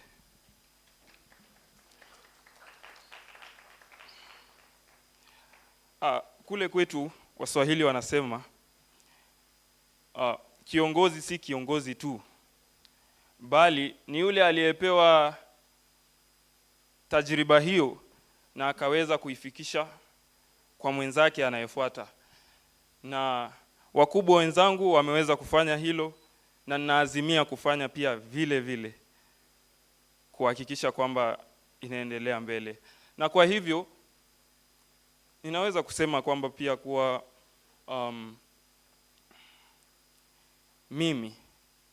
Mimi kama mimi Abdul Said mwana wa Shaban, ni matokeo bora ya kazi yao pamoja na mimi mwenyewe na bidii yangu kufika hapa. Na kwa hivyo hata kwa wale wenzangu wa Shine, ni sisi sote kufanya vipi? Kujengana na kukuzana na kufanya tuwe bora. Bila kupoteza muda, kama nilivyoambiwa nifanye kama taarifa fupi, na waita wenzangu wa kwanza, Huntington ambaye ni Nairobi Bureau Chief, akifuatwa na Benjamin ambaye ni Managing Editor, akifuatwa na Yvonne ambaye ni Marketing and PR Editor, akifuatwa na Sophie Kinya ambaye ni News Editor, akifuatwa na Kennedy Tatiana ambaye ni Features Editor, akifuatwa na Mwita Mogaya ambaye ni Graphics Editor, akifuatwa na Joe Aura ambaye ni Photography Editor, na ambaye sio wa mwisho bali pia anaweza kuwa wa kwanza ni Steve Awino ambaye ni Sports Editor. Steve Awino. Yes. Nikimalizia labda kabla ya picha, mkiangalia hapa sura zenye bashasha, zilizong'aa na zenye mnato. Naam. Na ukiangalia hivi pia kuna msemo wa siku ya Ijumaa ambao tunasema kwamba Ijumaa yenye kung'aa usiwashe mshumaa, unaweza kujipata ukibung'aa.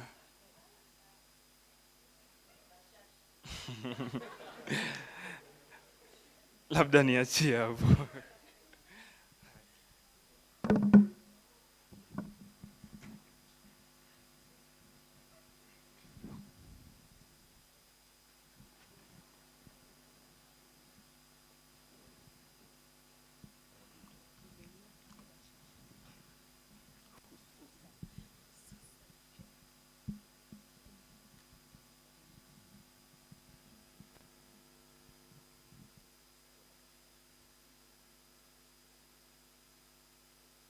Amazing smiles right there. Wako na bashasha, hususan mng'ato kwa mingairi ya timu mpya. Nawashukuru nyote na muwe na mchana mwema. Shukrani. Shukrani sana. Asante sana. Nashukuru hususan kwa minajili kana kwamba ya wanafunzi wote wa Daystar. Ninatuma asante zangu. Asanteni sana. Mwajua watu wanafikiria sijui Kiswahili. Najua leo asubuhi Avram vile alinivutia Nangos. Wacha tuachie hapo. Ladies and gentlemen, one more time, a round of applause. Hey, that's quite some fine Swahili, right? Beautiful, beautiful, beautiful, beautiful things going on right there. So thank you so much to the two teams that have been right here. And without further ado, I'd just like to invite none other than the Corporate Affairs Manager, and that's none other than Madam Damaris Kimilu to give her remarks. One more time, a round of applause. Hapa mkikosa kupatia na applause nzuri, refreshments zetu gone like that. Watch our refreshments, hampers. So one more time, a round of applause. Thank you very much, Israel Logadiru. You do very well. The Director, Academic Affairs, and the Acting Dean, School of Communication, Madam Brenda Wambua, and also the HOD, Language and Performing Arts. I think I see naona tabasamu lako. I can also angusha some naweza angusha Kiswahili. Niangushe. Our guests are from, where is our, yes. This is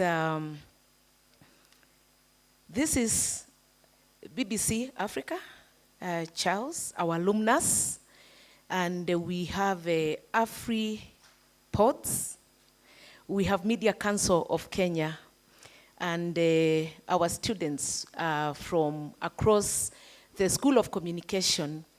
I stand before you from the Corporate Affairs Department, and you may really wonder, why are we here?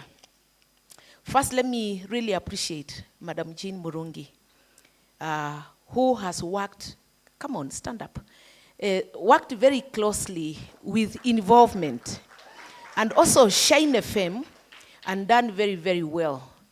And I want to say that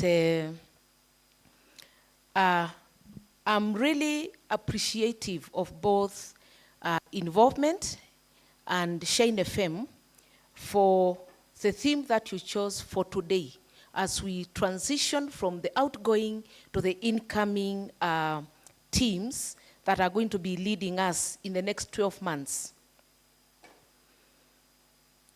I also want to appreciate and congratulate, where is Chris?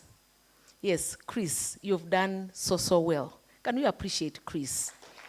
I remember him, I knew him for environment and the passion that he had. And then as we took the journey into the year, I found him taking the lead and really wanting to bring out Shine FM in such a unique way and involvement. So wherever you went, within the media hub, within the university, you found his footprints in leading the team and showcasing. And you can hear the networks. And the networks that we have linking us from here to the media fraternity and industry, I think what you scooped, the award, speaks for that. Can we appreciate ourselves once again? And that is the leadership that I think you set the bar so high that we are now looking to taking it a notch higher rather than stagnating it at that same level or taking it down. And so the challenge goes to the incoming team. Also, Evelyn Shambua, you really worked very well within the involvement space to be able to get the, you know, when I look at your online platform, and what you aspire to do, and you really pushed for it. And I remember the discussions that we had. And even when we said, you know what we said, and we are asking, why are you registering another domain? And you really pushed hard for it, and today it is there. We want to look at that as, you know, going for what you aspire to do as you take your space in of leadership where you are. And so when you are talking about this theme, the theme digital dialogues, communication in the digital age, I can only give my own story and reflect on when I was where you are as a student of journalism. I love your voice and articulation, and I wish I can really get there. But I guess my curve is started to go like this. And so keep going, and we shall be watching the space. Yeah, we will be watching that space. So when I was a student of journalism at the School of Journalism at the University of Nairobi, I was telling my team today before we came here how we trained. And I realize now, with Israel, you know when you are calling the different age groups, you can imagine where I was. I was somewhere there. I can't remember what he called it. But when I trained for journalism, we heard about the information superhighway that was coming. And we really took it with a pinch of salt. We did not believe that that time will come because I trained at a time when governments gagged the media. I don't know who was there. I see Charles nodding, but Charles, I know, you did not practice journalism when governments, and our own government here, gagged the media so much that you really watched over how you told the story. That's when I trained. And because I trained in that age, we knew that governments have power because they put in the money. Media owners, and I appreciate that you spoke about it. Media owners also, they have power in how they structure what message is carried, so you really cannot publish with that liberty. And I think I heard you talk about it. Because it reaches a point as you practice journalism and your writing skills, even within the space of the digital age, where you are owning your own channel, you are producing your content, and I appreciate the Media Council. I heard him speak about the policy that you are bringing, you are onboarding. Is that true? To regulate content within because now the walls have so collapsed that you own your own channel, you define your content, and you get it out there, and based on that, you pay yourself. So you are generating your own income. You are your own boss, okay? And so how much advertising is going to run on your channel, which then determines how much you earn and sustain yourself, will depend on how you capture and understand all of that. So it's not where you're going into Nation Media Group or to whichever media group, whichever media conglomerate, even if it is CNN, for you to sit behind a seat and get a paycheck at the end of the month. You're gonna produce that paycheck, okay? So you create your own media organization and run it. And so we are here in this handover today, and the reason I'm appreciating involvement and Shine FM is how you conceptualized the conversations you bring into today. And when you look at our partners today, they are saying that our minds are really opened up to that kind of a discussion because we actually embrace the realities. And so the terrain has so changed that the information superhighway that we heard about is right here with us. And because it is right here with us, you are going to have such power that you are going to kill. That's why I asked that question. We're going to kill the traditional media setups that we've already known. And because the consumers of our products, whether news, features, whatever, have also migrated. If you persuade them, are we the ones to persuade? We, the content creators, we persuade our consumers to migrate from the traditional newspaper to where BBC. And if BBC stays thinking you're going to remain that big global media house, you can also be overtaken by an Israel, Logadiru channel, okay? And so I was really happy to hear Charles say that the media are also there. They've moved there because the traditional media products of the newspaper, the traditional radio has had to change the way it operates in order to be sustainable. And so this afternoon, I will not make a big speech, but I'm here to say that we too, Madam Acting Dean, I'm throwing this challenge to us.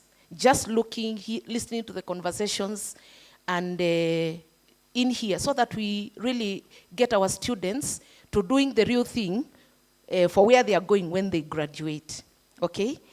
And so we cannot sit, I don't think we can sit there and continue to keep our media enterprise within the university where we are training, where it was when Professor Mureithi were you in the editorial board or were you the editor? Were you the editor? You were the editor. You were the managing editor. And your dean, your substantive dean was the initial editor. Did you know that? Professor Levy was the first editor, the founding editor of Involvement. Did we know that? We did not. We know, Mwalimu, you know that. And at some point, and that time, those days, it used to be an A4 newsletter printed with a typewriter. It was so bad where we are coming from that when I trained at the School of Journalism down at the Nairobi University, we typed on the typewriter. And so you could hear when you were doing that exam, da, da, da, da, da. You know, it was. Today, you are silent. You've even moved from the very initial computers, which we were so proud of when they came, the K-Pros. Professor Levy will talk about it. To now, you're actually doing your story on your phone. Okay? Now, so what I'm saying, our media enterprise, when I look at it here within the walls of the university, is still the original involvement. And then throughout the edges, Shine FM was onboarded and the license was acquired thanks to CAK and thanks even to the award that we got, recognizing that really that license we went for in the days of the late Mary Kizito, who was the the HOD communication. The Lord rest her soul in eternal peace. I remember how hard she pushed for that. Jean was working in the department back then when the license was gotten. And then it was onboarded. And then now we are talking about digital what? Dialogues. And from a marketing point of view, because we take Daystar to the market, you come to Daystar and you can tell the promise was fulfilled when you tell me where you are in the marketplace. To me, it is a promise we gave to the market. And you made a decision to ride that motorbike into Daystar on that dry, hot, sunny afternoon. And after 4 years, you are out and see where you are positioned. Okay? Even as Avra, you are graduating this year, you're going to be in some place. But you're going to be in that place because you positioned yourself in your 4 years of being here. I saw my first challenge to the school. We need to take time and review the structure and the organization of our media enterprise so that we are not saying involvement and Shine FM, but we are looking at what is this media hub? What does it carry? It has the print, it has broadcast, and it has digital. And digital, we're actually getting overtaken. I saw a conversation by our own alumni recently. I'm in that wall, and they saw something that was happening in another school. I'll not mention it, but that communication program in that university is very new. Yes, it is. I've seen the conversation. It is very new. It's a very new program, but that program was actually moved by one of our own faculty from here and our own alumnus from here. And now they are overtaking us. So if Avra, you are going to take that your excellence that I know to my competitor, and that's good. It says that we are also making good footprint out there in creating new universities. But should we allow the university where he is going to overtake us by staying with old product in a new market? Because the new, the matrix professor, you are you are from the School of Business. And so I'm really inviting a conversation. School of Community, let's talk. And I saw that conversation from that particular university. And they said, Daystar. In fact, our own alumni, in the conversation, I had to take it to the new HOD MFS. And he told me, yes, I'm also following it. And our own alumni said, Daystar wameachwa nyuma sana. Now we can't go back there for our masters and PhD. But we want our alumni to come back here because because if the world is in the digital dialogues, in the digital age, then we actually ought to be having a degree at, in this particular area, because we shall never go back. We shall never go back to where we're coming from, where I schooled with a typewriter. Okay? And so that conversation, I pray, within the next coming 12 months can be taken. And what a good opportunity to have the two teams in here to say, how do we create the Nation Media Group of Daystar University? One name, one brand, training for the different specializations that we need. My other challenge within that conversation, Madam Acting Dean, is that I don't think, we are the biggest school, and the director, academic affairs, would like his school where he teaches to overtake communication. Is that true? And that is School of Business. And for sure, when I look at the numbers, they don't lie. School of Communication is pursuing, School of Business is in hot pursuit of School of Communication in terms of numbers admitted. And therefore, we cannot sit there. Now, what does that say? It says that we need to open the space so that a student coming to practice, every student admitted, and you choose PR as your specialization, print, advertising, or what is the fourth one? Film, media studies, that you are actually required by the curriculum to make sure you practice with the media products that we have. And even if it's a 1 credit hour, for me, it's been the cry of my heart. Because it's only the willing, like son of Shaban. Where is son of Shaban? He has challenged me. Son of Shaban. Yes, yeah, you are, is that the Jamvi within involvement? Are you a writer there? You are good. Can we appreciate him? Yeah, you are good. And Madam Brenda, I could see, we were together smiling, but I think your smile was bigger because you've just done that Kiswahili class from Howard University and other universities. And just to hear your own, thank you, son of Shaban, to hear your own speaking, I was so thrilled. I don't know how you felt. I felt good. I felt good.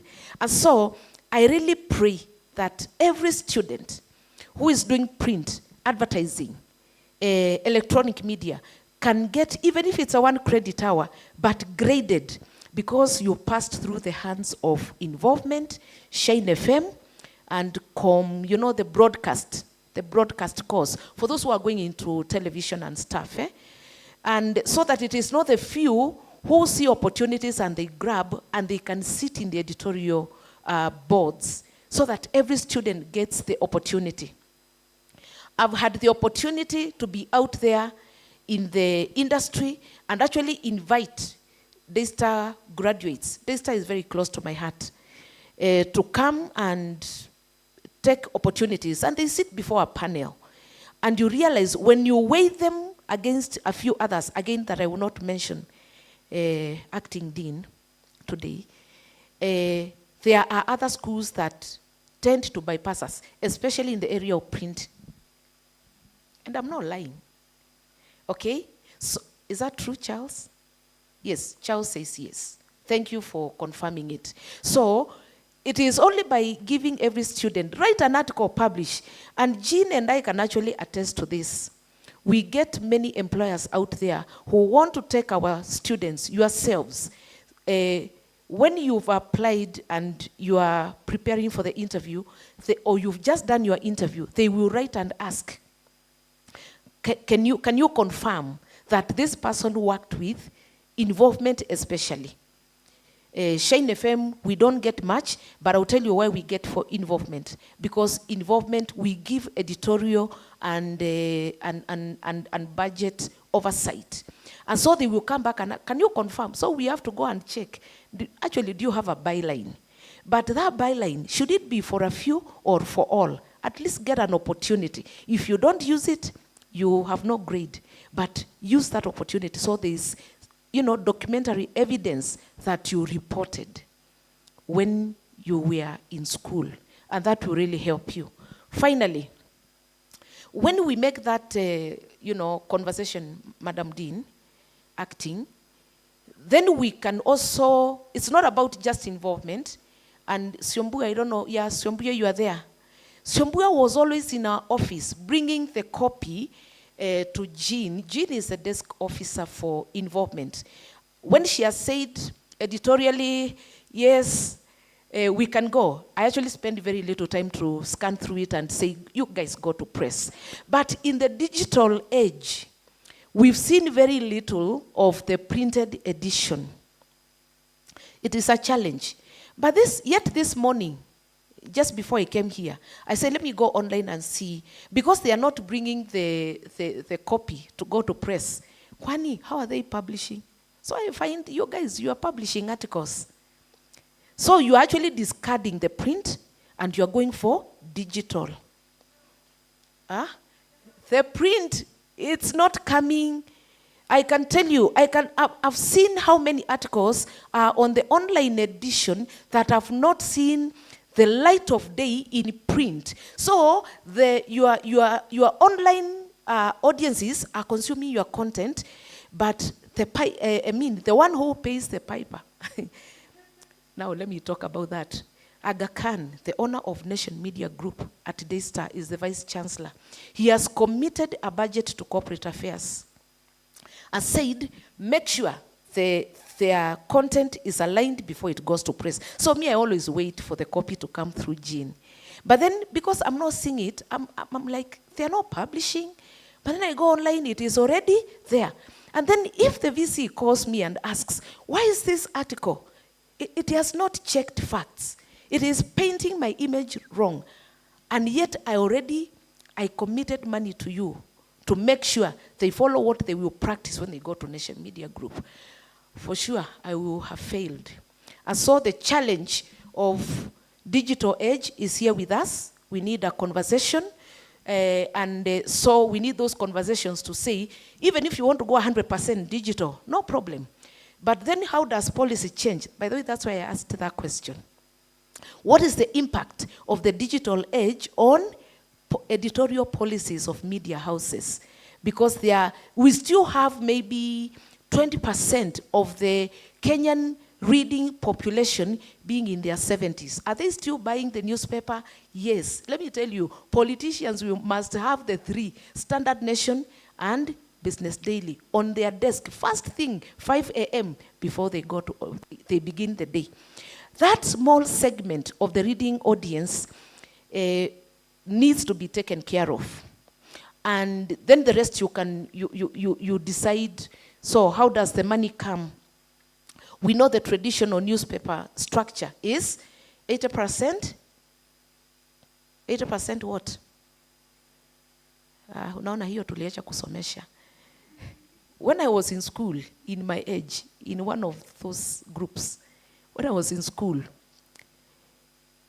20% of the total pagination of the newspaper print brings in 80% of revenue, which pays salaries. But because that is not happening and the reading audience is shrinking, what has happened? We've also outpopulated our newsrooms. The reporters. Yeah, much smaller. I mean, I walk into Nation Media Group here. That huge place with editors cranking, you know. People have gone. Jobs lost. So people go to create their own channels and you drive your business. And so we need that discussion. And I know, Shine FM, you've been a few times. Where is Beth? Beth Nakitare. Beth is great. And involvement, no, Shine has seen me sign off a few things for involvement. Like involvement comes and says, oh, we need hoodies, we need t-shirts, we need a few merchandise. And because they have a budget, now Shine also comes and says, you've done this for them, do also for us. And I'm saying, no, the VC has committed money for involvement, the print. And so this conversation, I think we need it, so that we bring everything under one roof. Broadcast, television, radio, and print, and then digital. Then you can create a new superstructure which carries all of those. And actually it is there. I think it is what is now the media hub. But we need to tidy it so that the money is committed, then take care of all of you, and no one is feeling left out. And so this afternoon, I want to appreciate the Media Hub and the School of Communication for where you've come.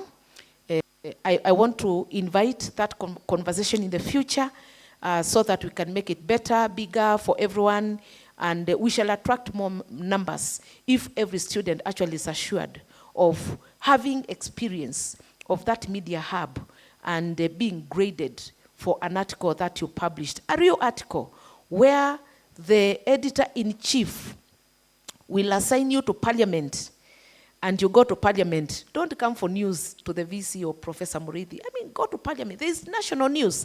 Then increase your circulation and do more, whatever. If more than 8% you say it is youthful, then digital, probably the digital media or channels will be bigger, but also there's revenue coming in through there, and you can do business with KRA because they're also coming for you. Yes, you carry a digital channel, you know, yes, you generate revenue, they are going to come for it, but that is business and the world of business. So I think we need to look at things and be able to change with the times, and that is my my call this afternoon. Otherwise, I want to congratulate you all for coming. Please get your colleagues getting involved in the Daystar Media Hub. And the MC for this afternoon is a great product of that place. One more time, ladies and gentlemen, please appreciate our corporate affairs manager, Madam Damaris Kimilu. Thank you so much. That was quite power-packed and quite comprehensive as well. It's covered not just the past, but the present, and it's also covered the future, and it's given us various insights with regards of how we can be able to shape properly the product that Daystar University is giving out there. So for sure, I believe that majority of us who've had some small experience in the marketplace, we can really attest to the importance of what Madam Damaris was saying. And I believe that if the product can be tuned to fit in not only what's relevant today, but also what will shape the market tomorrow, I believe that it can become attractive to even more masses out there. So ladies and gentlemen, one more time, a round of applause for Madam Damaris Kimilu. All right. Moving on swiftly, I understand that we are really pressed with time, so I'd just like Madam Jean to come and stand right here next to me. Jean Muriungi, all the way from Corporate Affairs. One more time, a round of applause. Madam Jean, and not just Jean, but also Beth Nakitari. Beth Nakitari, where you at? Oh, yeah, there she is. Please, wapi makofi out, afadhali. And KMTC president, is she still around? She was somewhere. All right. It's okay, fine. No issue. I think we can just do that probably a little bit later. So for now, ladies and gentlemen, we're going on to the gifting and awards session, and we're going to be moving on really, really fast. I understand that majority of you need to be in other places, and I also understand that our guests have been so patient with us. Wapi makofi our guests, Maze. Thank you so much for being patient with us, Jean. Thank you.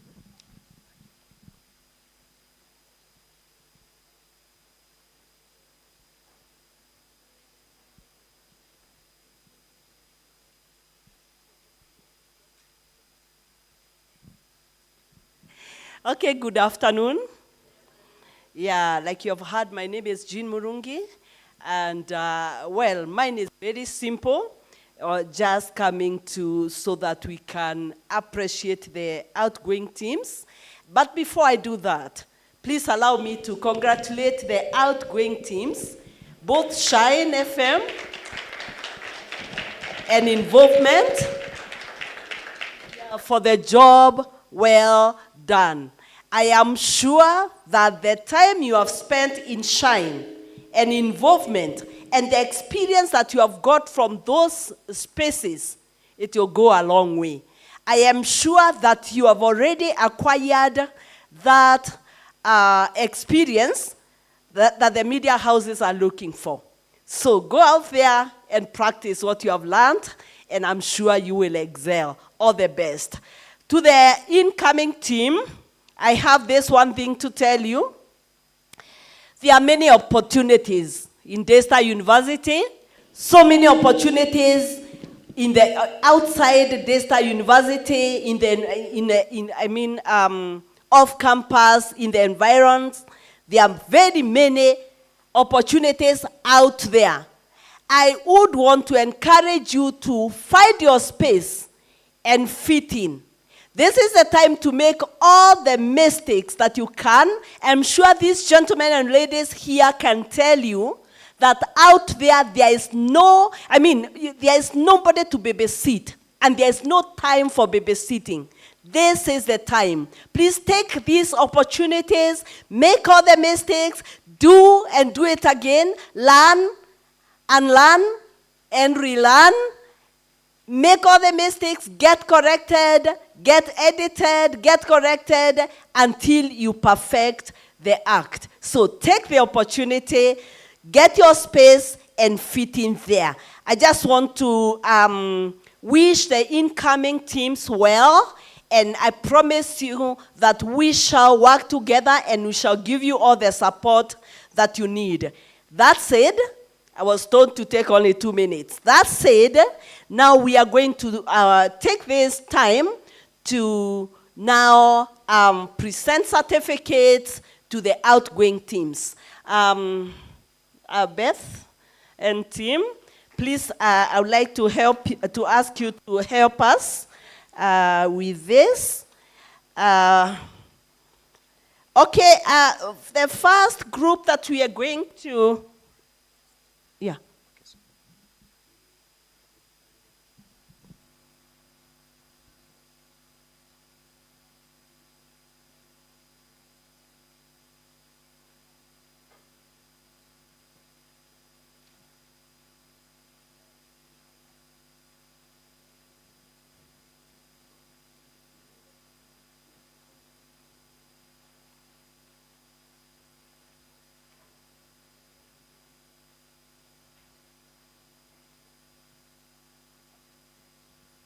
All right, I am guided. Mr. Stanley Mudhoka, we are going to request you to come up, please, so that you can help us give and present the first set of certificates. Please come up. Then the first group that we are going to award is the Shine FM member certificate. Yeah? So that team, please come up. Yeah?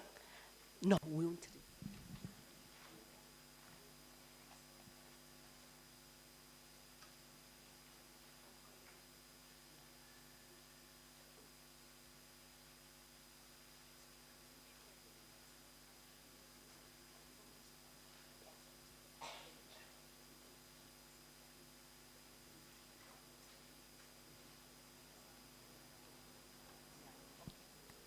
Okay, so in the interest of time, we have been guided that the team leaders will collect the certificate for everyone. So let's have the team come, but Mr. Wawero Avram shall pick the certificate, the set of certificate for everyone. Please come. Okay.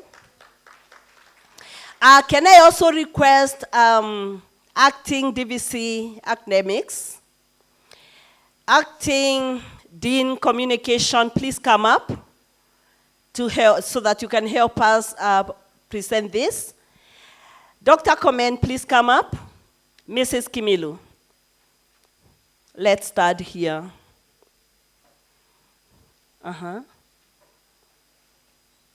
Mrs. Kimilu, please.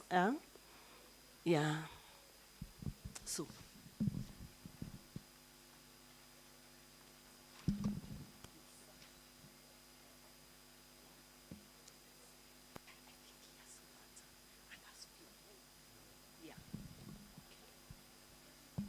Okay, wonderful. So the first set of certificates is for Shine FM members, and Mr. Stanley Mudhoka is going to help us present this to the outgoing station manager. Okay.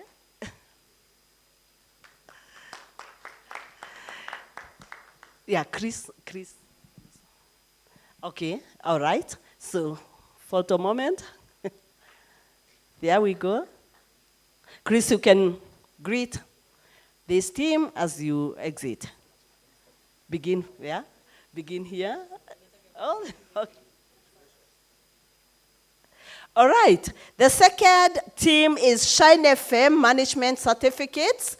And this we are going to request Professor Muraithi to present that. Yeah, so Professor Muraithi. So, the leader? Oh, you have them. Oh, so you have everything. Okay, wonderful. Hauna kazi. That includes, okay, yeah. So now, now that the certificates have been presented all together, so I see now several people have no work, but we still have one more for Shine FM, the gifts. And I'm going to request Mr. Charles Gitonga to please come up and help us present the gifts. So Beth, please help us with that list for the gifts for Shine FM. And please come from this direction, and then you will receive your gift from Mr. Gitonga, then shake hands with the team here and exit on your right. Okay? Beth, please. I'll start with the first person, Mombi Waweru, Head of Digital Marketing. Okay, let's make haste.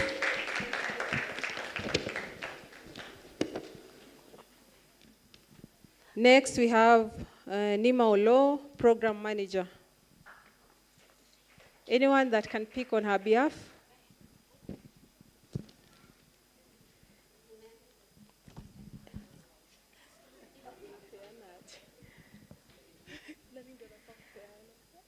Rafael Mtuko, Production Manager. No. Give the gifts. He is here to present me. Okay. No. Give the gifts to Mr. Gitonga. Give him. Give him. Yes. Wonderful.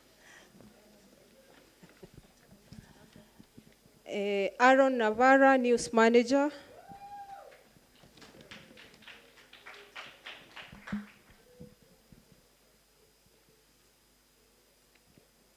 Next, Washera Ndichu, Assistant Production Manager, Human Resource Manager.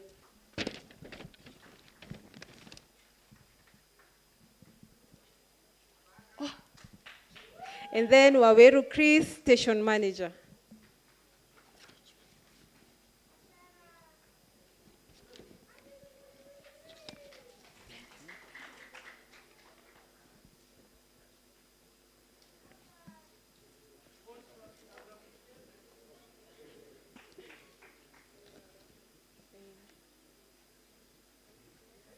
Next, I'd like to appreciate Mercy Onditi, Graphic Designer, Corporate Affairs Department.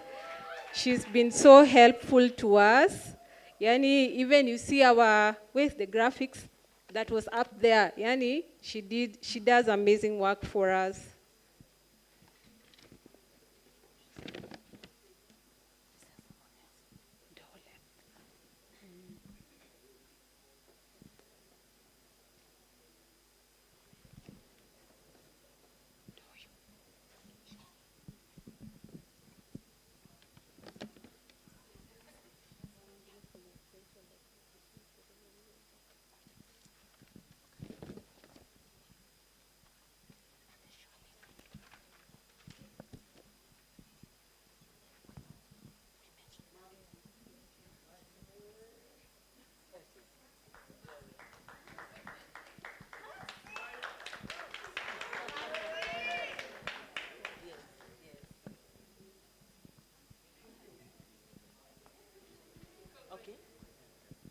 Now, in absentia, I'd like to appreciate our School of Communication, the HOD let me start with our patron. Mr. Kadenge, Eric Kadenge is our Shine FM patron, but due to some unavoidable circumstances, they could not join us. That's why we have Madam Brenda and Mr. Mureithi representing them. Now, let's appreciate Mr. Eric Kadenge and the Shine FM patron, Dr. Emmanuel Wanyonyi, HOD, Media. Oh, yes. That one is. And then,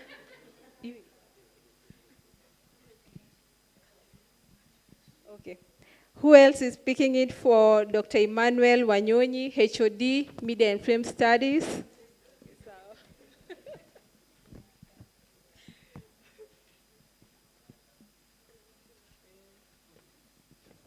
We also have the Associate Dean, Dr. Jessica Kinya.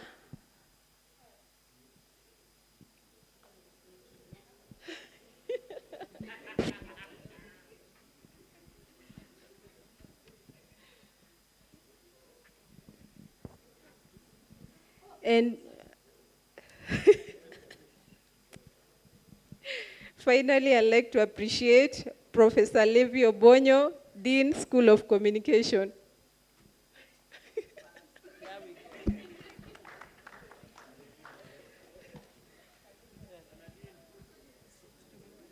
Okay, wonderful.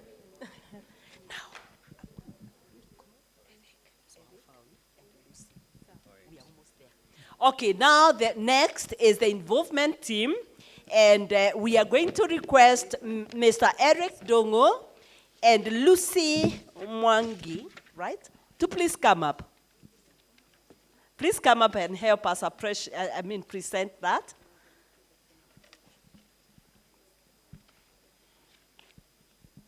So, for the involvement certificates, Miss Siambua, would you please come and help us? Oh, she's right here. Wonderful. Yeah. Yeah, Eric Dongo. Yeah. You're going to receive this. You're going to receive. Yes. So she's going to receive the certificate on behalf of the involvement team.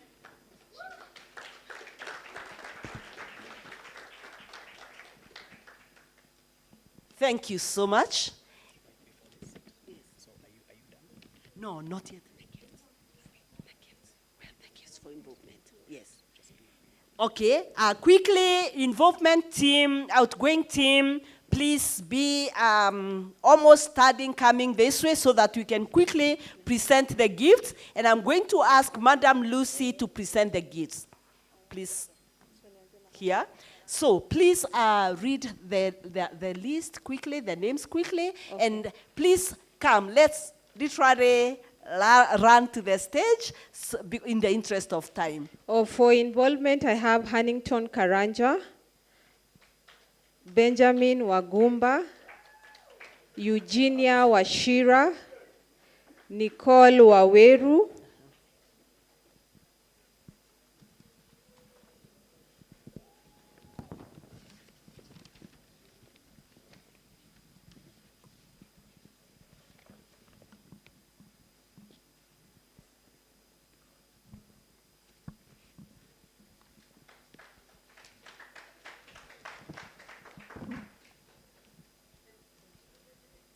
and then editor of the year. Washafika wanne?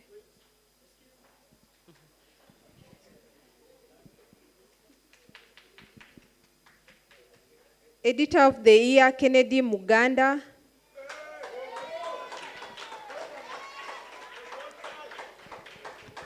Outstanding editor of the year, Abdul Shaban. Writer of the year, Alice Wanjiru.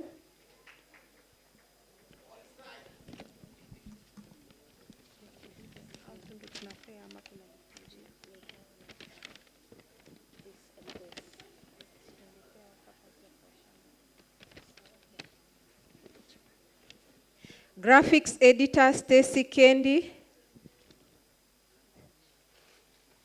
Stacy Kendi. And then sports editor Ken Andrew. Photography editor Christine Wamboi.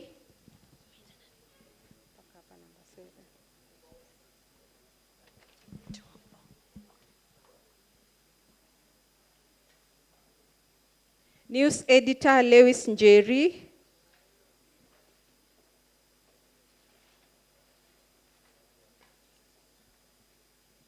Online editor and Jamvi Swahili editor Abdul Shaban.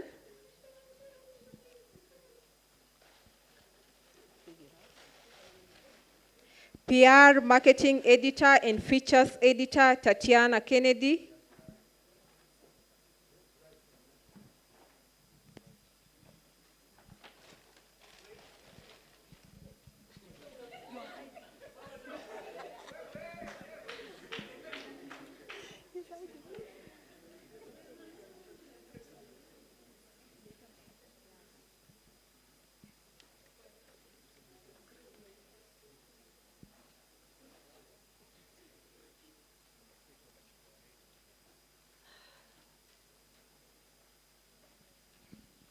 Managing editor Aaron Kituku.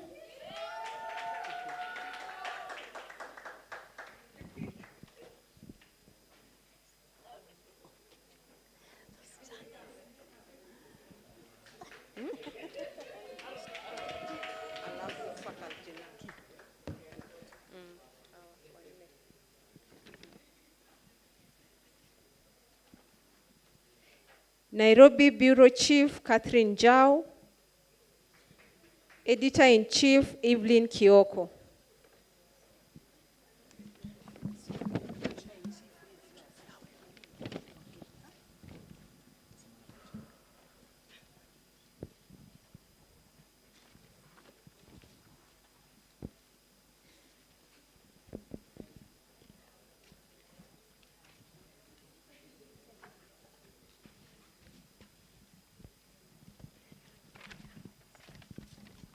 Now, faculty advisor, Madam Jean Murungi.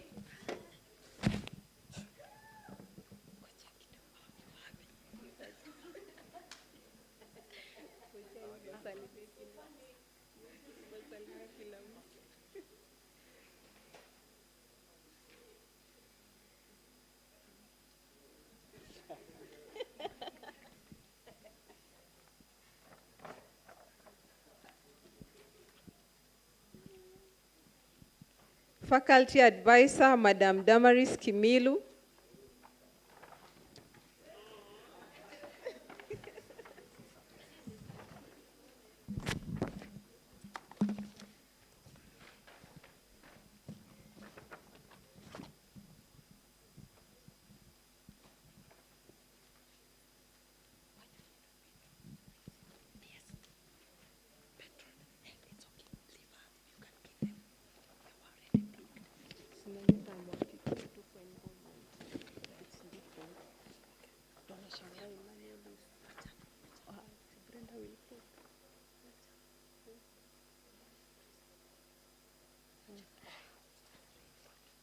Media Hub Coordinator, Mr. Nathan Masambu.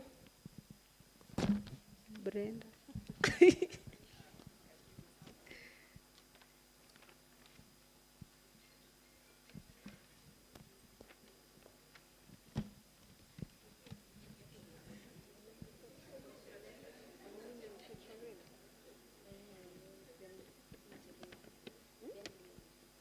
And the involvement patron, Dr. Emmanuel Wanyonyi.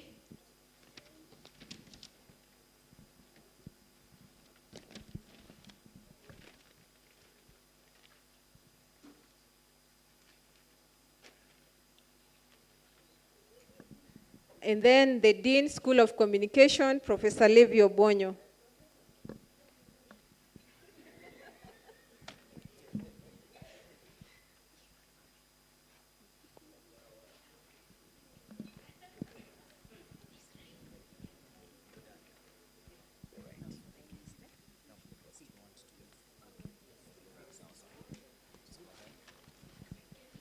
Okay, can I now request our guests to step on this side, kindly.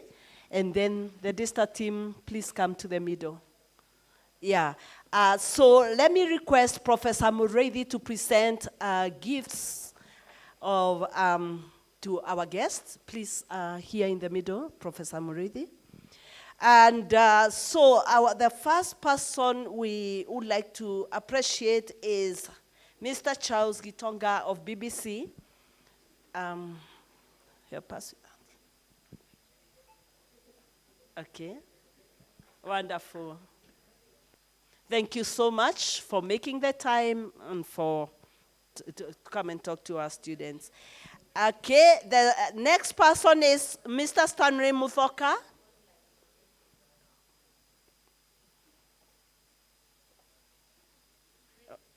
Wonderful. Lucy Mwangi.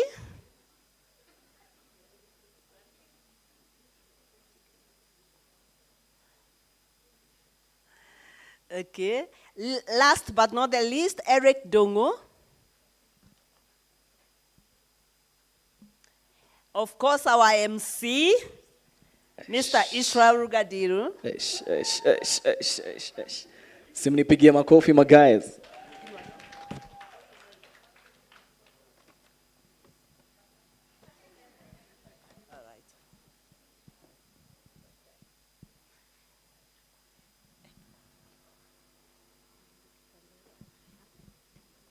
Okay, now that I still have some 2 packages, the School of Communication would like to appreciate the acting DVC, Professor Muredi, and Mrs. Kimilu, please help us present that.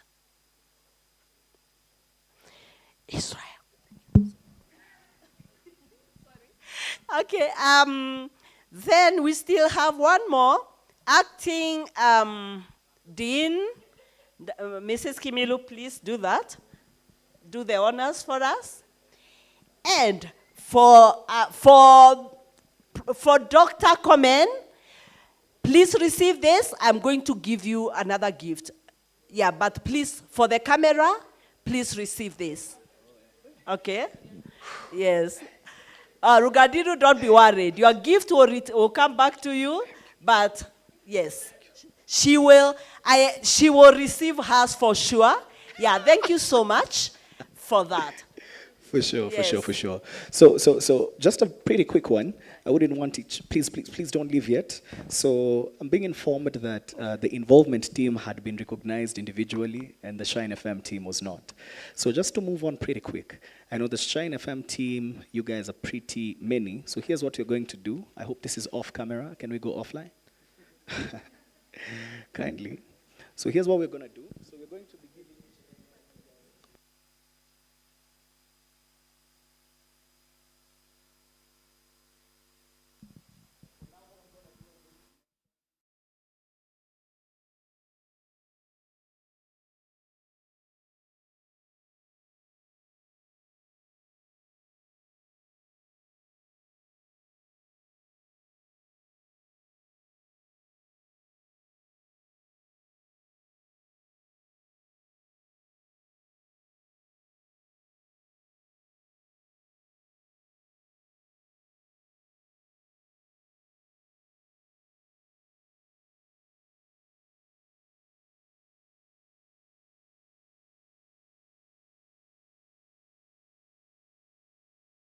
come and stand right here. Brandy onekane tafadhali. I'd also request the presence of the Daystar University management to be right here as well, just for the purpose of making this official. So please, Professor Muredi msichoke, just come right there. Msimame tu pale. As the certificates are being handed in, we're going to be doing this pretty quick. So the first person that I'm going to call, and also just to inform each and every one of you guys that I won't mention the one-year staff awards. Ama, you want me to mention all of them? All right, so for the money, okay, I will not mention the Shine FM management because they have been here already. Is that okay, management? Mnaniangalia vibaya. Nieleweni tu. Okay, the one-year staff award, I'm going to start with Tracy Nzioka. Tracy Nzioka, please come. I'm going to move on pretty quick. Tracy is going to be followed by Jemima Wanjala. Jemima Wanjala, who's again going to be followed by Mr. Aaron Kituku. Then we're going to be having Elijah Mwangi, Mr. Arnold Navarra, Brian Mureithi. Is Brian in the building? No wonder umekaa leo. Hey, anakaa vizuri, kijana smart. All right, Joy Ann Kinoti. Joy Ann Kinoti, is she in the building? Beautiful, beautiful, beautiful. Mr. Chris, I thought they were going to be given the certificates. Okay. Mr. Chris is delaying us. All right. All right, so we can start by taking the pictures of those ones as they receive a certificate. Oh yeah, just move right there. And then I'm going to request, is it, okay. So could you point your certificate to, they would like to see the certificate. We know it's not your name, but don't worry, we got you. We know. We got you. For the camera. Will it really affect anything? Okay, I don't think it will affect anything. Just smile. Unapatiwa certificate na usmile. Unajua ukiwa 50, you're going to be telling your kids, nilipokea certificate, Daystar. Mr. Aaron Kituku. I don't know whether I can get some music in the background to my production team. I don't know whether that's possible. I'm a copyright, will do that thing. Can I get some music in the background? We can't. All right. Remember, copyright. Ama kuna moja wenyu anataka kuperform. Ndisho, manikalia tu performer. Celine Dion of Daystar University. Gentlemen, amazing fit right there. Going to Mr. Ndongo himself. Looking amazing. For sure. Mr. Arnold Navarra following. I'd also like to invite on stage Joy Ann Kinoti. Joy Ann Kinoti, was she here? She is? All right. Joy Ann Kinoti is not around. Daphne Mutinda, I'd like to have you on stage. I think that's the incoming station manager. Dennis Mureithi in the building. Mr. Maingi Mutiso. Nkatha Wainaina. Nkatha, I think I saw someone who looked like her a while back. Raphael Mutuku Wambua. Okay, Mr. Brian Joroge, Bridget Agola, Krishna, John Harry, Jeremy Mwaniki. Do we have these individuals around? Look at them, Mr. Mabega Maingi Mutiso. Wapi makofi yake as he's receiving his award. Big men right here. Incoming. Some of them are part of the incoming management. So don't worry, just speak it. I know it's not your name. Ish, Mabega, I've never seen you smiling like that. Ish. All right, just approach. Amazing faces right there. It cannot get any better than this. Beautiful moments right there. So ladies and gentlemen, I would like each and every one of us to appreciate everyone who's receiving these awards. These are the people who have esteemedly served for a whole year. And now finally to the people who are going to be certifying. These are gentlemen and ladies who have received awards of distinction because of their tremendous service. So I'm going to start with Mr. Maingi Mutiso, who is going to come next as the Employee of the Month of March 2023. Daphne Mutinda, Employee of the Month, March 2023. Tracy Mudheo Nzioka, Extra Mile Award, February 2023. Beautiful.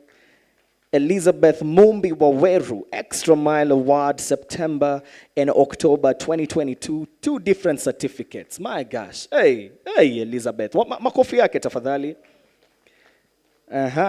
Maingi Mutiso is coming back again for Extra Mile Award, March 2023. Hey, Maingi. Hey, leo si mkono wako hata itaturn brown juu ya kusalimiwa hapa. Arnold Navarra, Extra Mile Award, January 2023. Elijah Mwangi Gitao Extra Mile Award, October 2022. Anastasia Karanja Extra Mile Award, January 2023. Evelyn Mwanzia Extra Mile Award, January 2023. Peter Kamau Carson Extra Mile Award, again in 2 different categories. Eish. February 2023 and March 2023. Peter, where are you at? Karibu sana, karibu sana. Nicole Buyaki Extra Mile Award, February 2023 and March 2023. 2 different categories as well. Makofi tafadhali. Purity Ahenda Extra Mile Award 2023. Big up to you. Brian Mureithi Extra Mile Award 2023. Mr. Dennis Mureithi Employee of the Month, August, September, November 2022. 3 different certificates. Hey. Huyu kweli mpigeni makofi bana. Hey.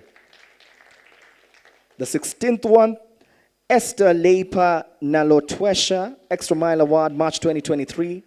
Nkatha Wainaina Extra Mile Award, November 2022. Raphael Mutuku Wambua Extra Mile Award, February 2023. Mary Wanjiko Gechuki Extra Mile Award, March 23. Shadrach Riga Extra Mile Award, November 2022. Mr. Brian Joroge Extra Mile Award, November 2022. Ernest Lawrence Extra Mile Award, March 23. Nicole Agutu Extra Mile Award, February 23. I think she must be following us online. Let them come. Ladies and gentlemen, please appreciate them. People, amazing, amazing, amazing people. Going on to the last ones. Christine Ndinda Extra Mile Award, September 22. Dorcas Nashorua, pardon me. Extra Mile Award, September 2022 as well. We also have a DCF executive right here, Lucy Sonia Mudhoni. Extra Mile Award, August 2022. I think she was around here. I saw her. Or she's part of the Daystar production team as well. Thank you for that. Angela Mumbi, Extra Mile Award, August 2022, February 23. 2 different certificates. Beautiful work. Jean Fields Johnson. I'm not going to read the other one, my brother. Extra Mile Award, March 2023. One more time, ladies and gentlemen, a round of applause for this amazing awardees. Wapigie makofi tafadhali. And also to the last one, who is the outgoing station manager himself, Mr. Chris Waweru Avram. He's going to be receiving his awards. I'm not going to be saying which one. Please. There are many. I can't say.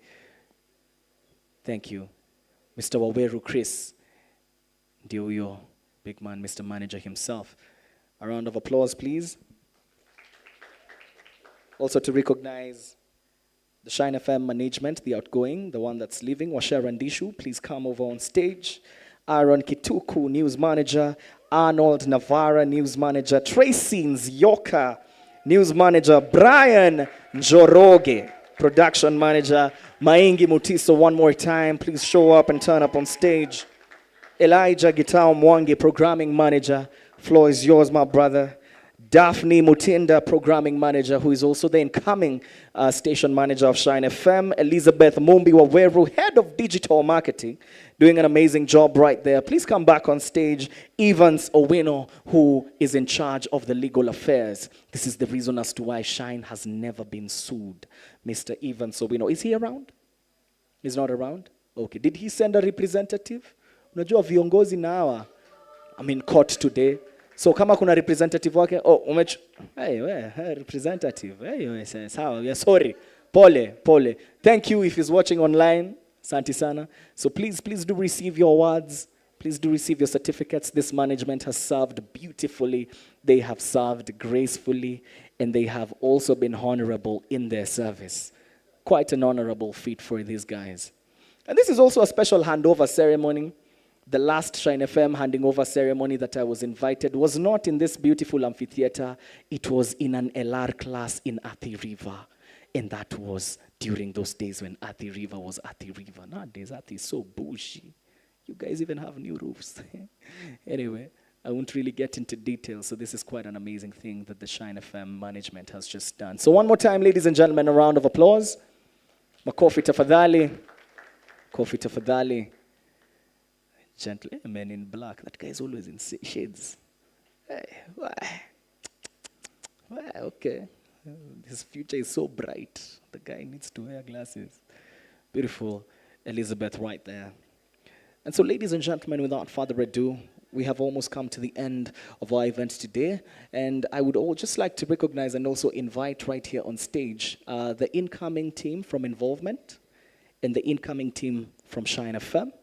I would request Pastor Rachel to also be in the vicinity because I'd just like to invite them on stage. Chris?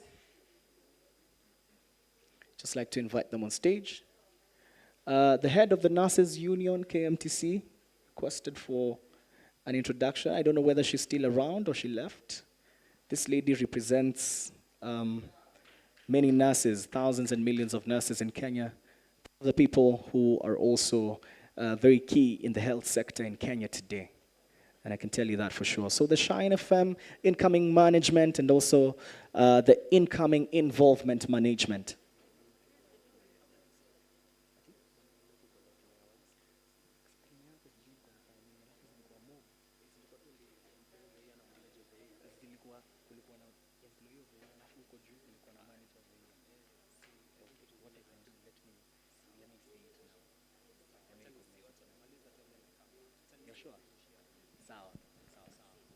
All right. So I'd just like to appreciate them. And ladies and gentlemen, for now, without further ado, please give a round of applause to Pastor Rachel as she comes to commission the new team.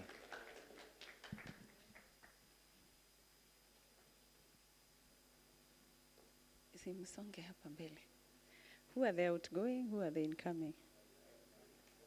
This is all incoming. Can we have the outgoing as well? It's good to pray for them. Outgoing, Shine and Involvement leadership, please come. Mbio mbio. Ama wali outgo wakago kabisa. Oh, there, yeah. Please come. Please come. We just want to offer prayer for you. So, incoming, simameni pande hii. Ama kuna incoming wenye walikuwa outgoing. Okay. So, don't stand so far. Karibu. Can we celebrate the outgoing for a job well done? Yeah, thank you for serving. I'm sure it's transformed your lives, right? Yeah? Yeah, the way they agree, it is more than the words I am saying. We are truly grateful that you have chosen to serve and allowed God to use you. But you see, in the process of serving, you have benefited much more than, I'm sure, many others that you were in class with that never served, you know. But we also pray that the way that you have served opens doors for you out there, wherever God will take you. So let the light of Jesus shine wherever you go. I know quite a number of you will be graduating soon. Yeah, so the same way, yes, we celebrate you guys. So the same way that you have served, please let the light of Jesus shine out there. For the incoming leaders, and really for all of you, I want to read these words that I keep reading for leadership, because it's important to remind you why you had the position that you had, or why you're holding the position that you're going to be holding for at least the next 1 year. Romans 13 verse 1 says, "Let everyone be subject to the governing authorities, for there is no authority except which God has established." The authorities that exist have been established by God. I don't know how you came in. I actually don't know whether you were voted in, or people sat in a room and thought so-and-so has been doing very well, let's put them in there. But I want you to know that the truth of the opportunity that you have to serve is here, so that it came from God. That also means that because it came from God, you're first answerable to Him before we can ask you questions, we, the humans around here, yeah, you're answerable to God. So do everything that you will do as unto him and for his glory. I pray for you that you will not have to answer questions to God over the time that you have been here. You'll not have to face his wrath over the time that you have been here and you will be here. I really pray. I pray that you will determine from the core of your being to honor God with everything that you will do, every decision that you will make. Hata kikiumana aje. Please remember, ask God first before you can have a conversation with these people, before you can make a decision. Because at the end of the day, this university belongs to him, and it is him that you will answer to. Let's pray for you. Can we stretch our hands to these people and just pray a blessing over them? Father, we thank you so much for every one of these amazing young people. Thank you for the gifts and abilities that you have given them. Lord, we thank you for the outgoing team that has served with all their might, oh God. And today they even attest that their own lives have been changed as a result of how they have served. Lord, we pray that your blessings will be upon them and that your blessings will follow them wherever they go. Some of them are about to graduate. Lord, we send them out into the world by your hand, oh God, that you will hold them, that you will guide them, that you will show them the way. And Lord, that which you have begun doing in their lives while they served in shine and involvement, Lord, that you will continue to do it wherever you send them. We pray that through them, the light of Jesus will shine. We pray that through them, oh God, the world of communication, the world of media, oh God, will know that there is a God in heaven who reigns because of them and their lives, oh God. Would you order their steps, Heavenly Father? Lord, our prayer is that you will open opportunities for them that they haven't even thought of or imagined. And Lord, we thank you for the incoming team. We commend them to your powerful, mighty hand. God, that you will hold them and you will lead them, oh God. Show them the way, Heavenly Father. Times, oh God, they will be faced by things they will not know what to do. But I pray that in their vibrance, in their youthfulness, oh God, you will remind them to seek your face, oh God. I pray that this truth of this word that we have read, that authority comes from you, that it will ring in their minds every day. Lord, that these ones will seek you as they plan their work, as they make every decision, oh God. And I pray, Father, that you will use them to bring a transformation and a progress that hasn't been experienced in Shine and Involvement before. I pray that through them, the work of God will be evident in this university. So bless them, Heavenly Father. Shield them from every harm and danger of the enemy, oh God. Father, I pray that none of them will be overcome by pride, oh God. We break the yoke of pride in the name of Jesus. And Father, we pray that they will take these positions with great humility and honor to your name. Would you lead them and show them the way? Father, we pray a special blessing upon Shine, upon Involvement, and the larger school of communication, oh God, even as we pray your blessings over this great university that you have allowed us to be part of. May your name always be lifted on high. We declare that this is your university, and we choose to bring you glory by our being here. We bless your holy name as we commend this to you in the name of the Father and of the Son and of the Holy Spirit. Amen. Amen. God bless you as you go out and as you serve. Amen. Thank you. Thank you very much. You may have your seats.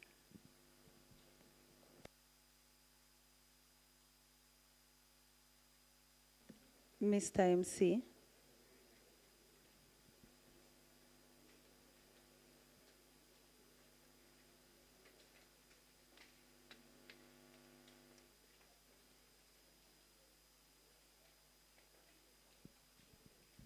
Thank you so much, Pastor Rachel, for commissioning the new Shine FM team. And also just a quick one, I'd like to request the team that's cutting the cake or handling the cake to kindly start prepping up. And without further ado, I'd also like to recognize the presence of DUSA, the Daystar University Students Association. If you're part of DUSA, jipigie tu makofi. Either in Congress or whichever whichever particular nini that you represent. And I'd also like to invite the president of DUSA, Mr. Toom, who just walked in. Wacha watu wajue pia Daystar iko na president. Congratulations on your recent win. Makofi yake tafadhali. All right.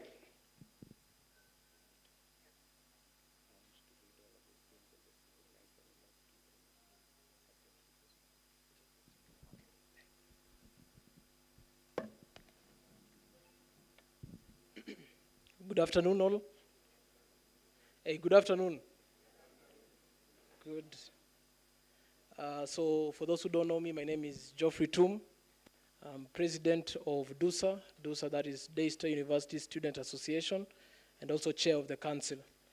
And I'd like to start by saying I'm honored. I know I was running a bit late, but I'm honored to be invited in this momentous occasion to show the unity amongst the student bodies. I know there is CAD, that's Communication Association, Involvement, Shine, and to the new team and the team that I was handing over, yangu ni kusema pongezi. Can you clap? I know you've clapped, but clap for the outgoing and the incoming. Thank you. So quickly, I want to recognize the following for the outstanding work they've done, and to notice it as DUSA as well. So quickly, I'm going to mention your name. Kindly just come to the front. So I'll start with Waweru Chris Avram, a very good friend of mine, for Employee of the Year. Kindly clap for Avram as he comes to the front. Maingi Mutiso for Employee of the Month, that's March 2023. Clap for Mutiso as he comes. Dafin Mutinda as well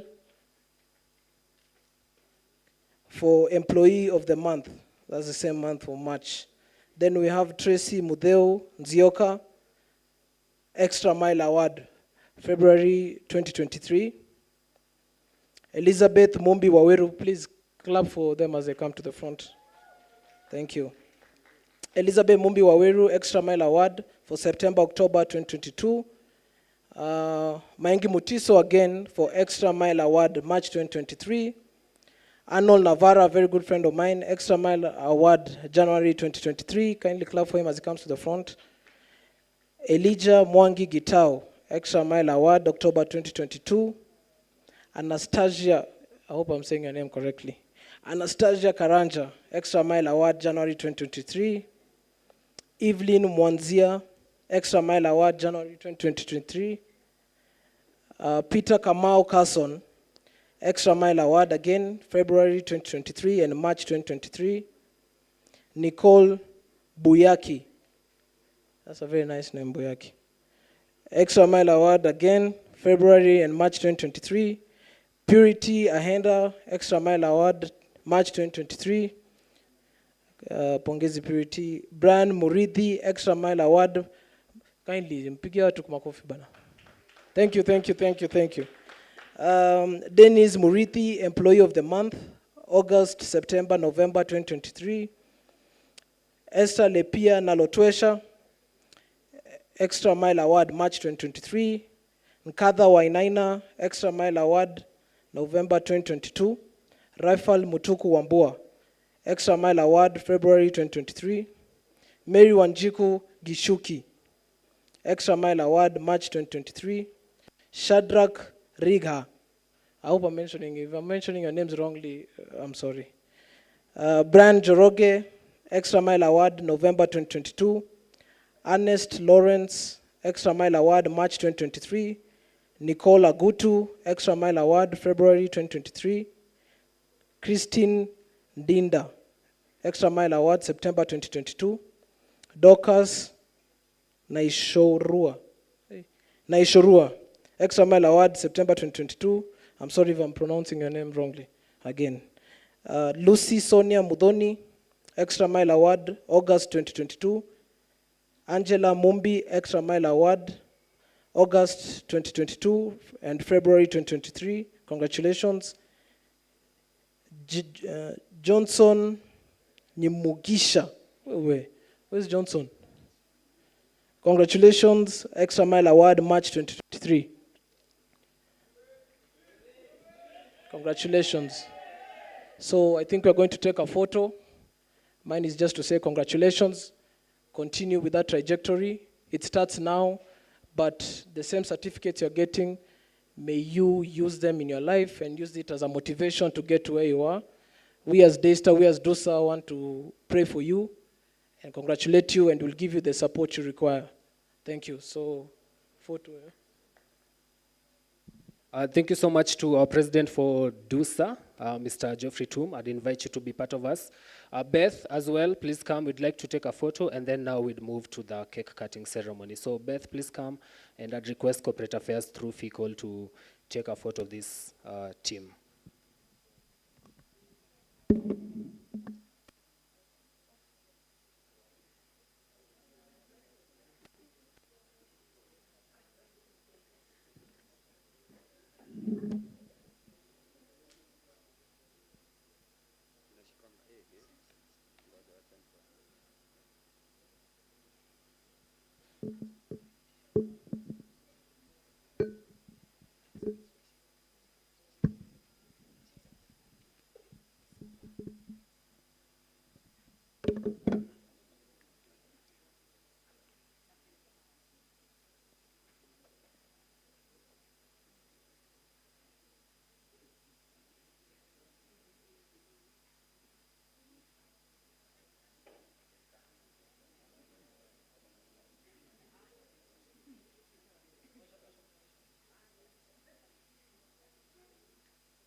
Thank you so much for that. I think now I'll invite Evelyn, to organize and manage the cake cutting ceremony.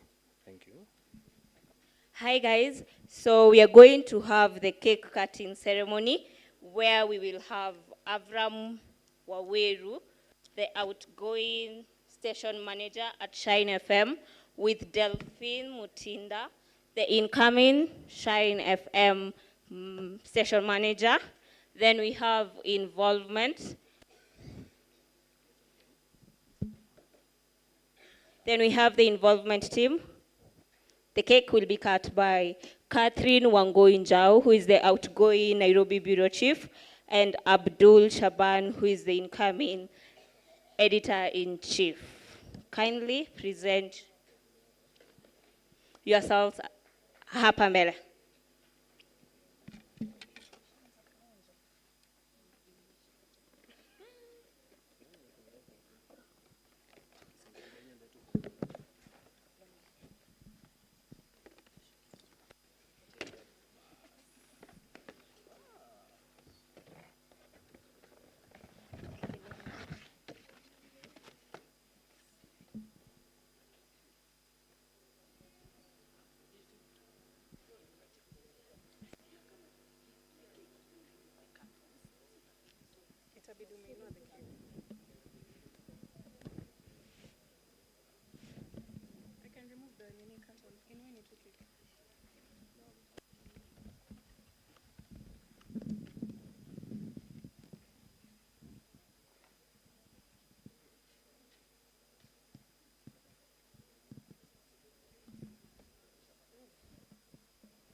So they are going to cut the cake.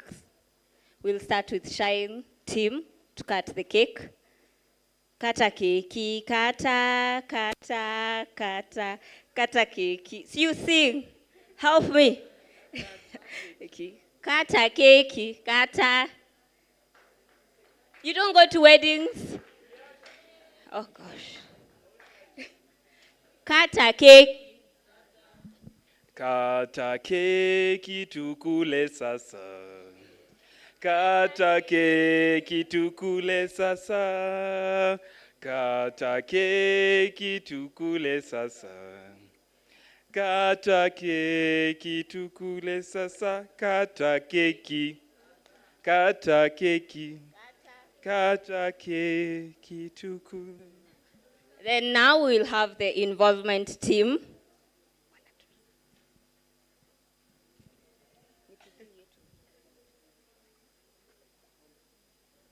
Haya, tuimbe tena. Najua mmechoka lakini kuna keki.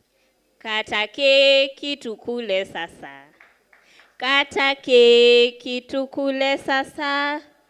Kata keki.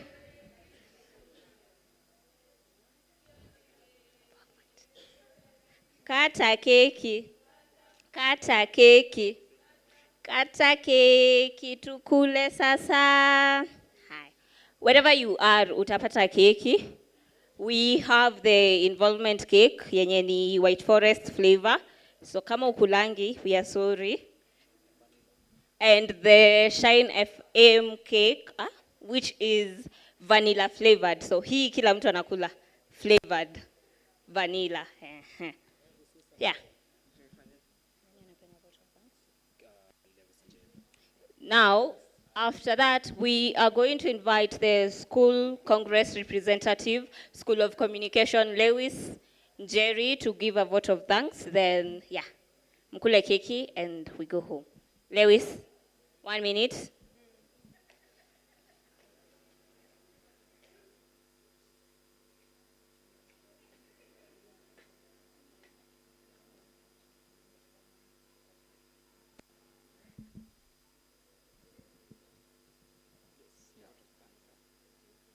Hi guys, mine is brief. I want to thank each and every one of you for turning up for today's event, starting from our acting academics director and the acting dean of Student School of Communication. Then I'll also want to invite the involvement team. I don't know where you are, Krista. We had a surprise for our editor-in-chief. If you are around, please come on stage.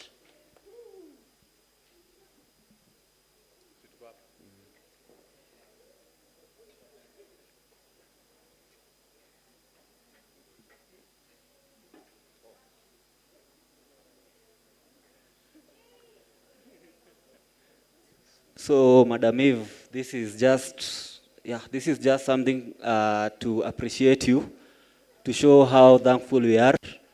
Then I would also like to give Kituku, who will address the message to...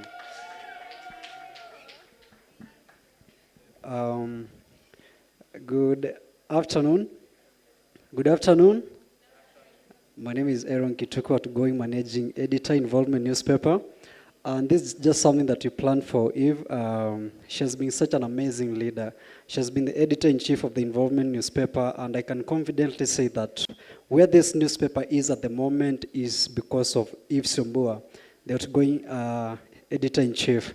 So we just planned this small surprise for her, and she's getting emotional, and she deserves this and even much, much more.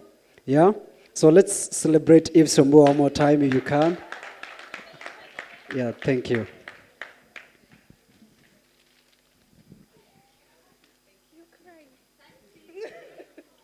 So, on behalf of the Congress representatives, I would like to appreciate Victoria, Sharon, who we've all been working together, the organizing team, the committee, from both Shine and Involvement. You are all appreciated, and we hope you really enjoyed.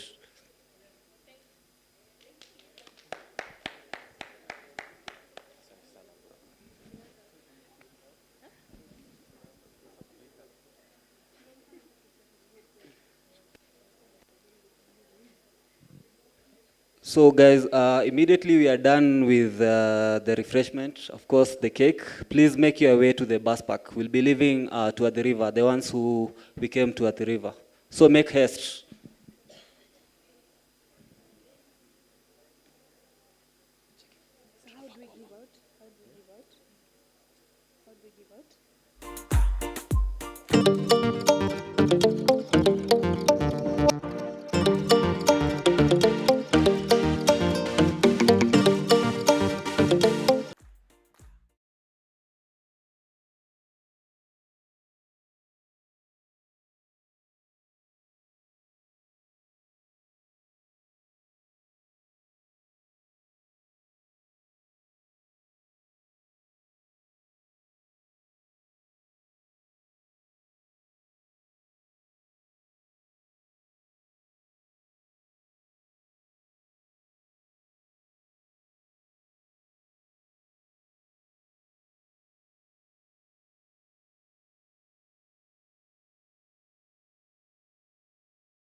Just an announcement, the bus will be leaving at exactly 5:30.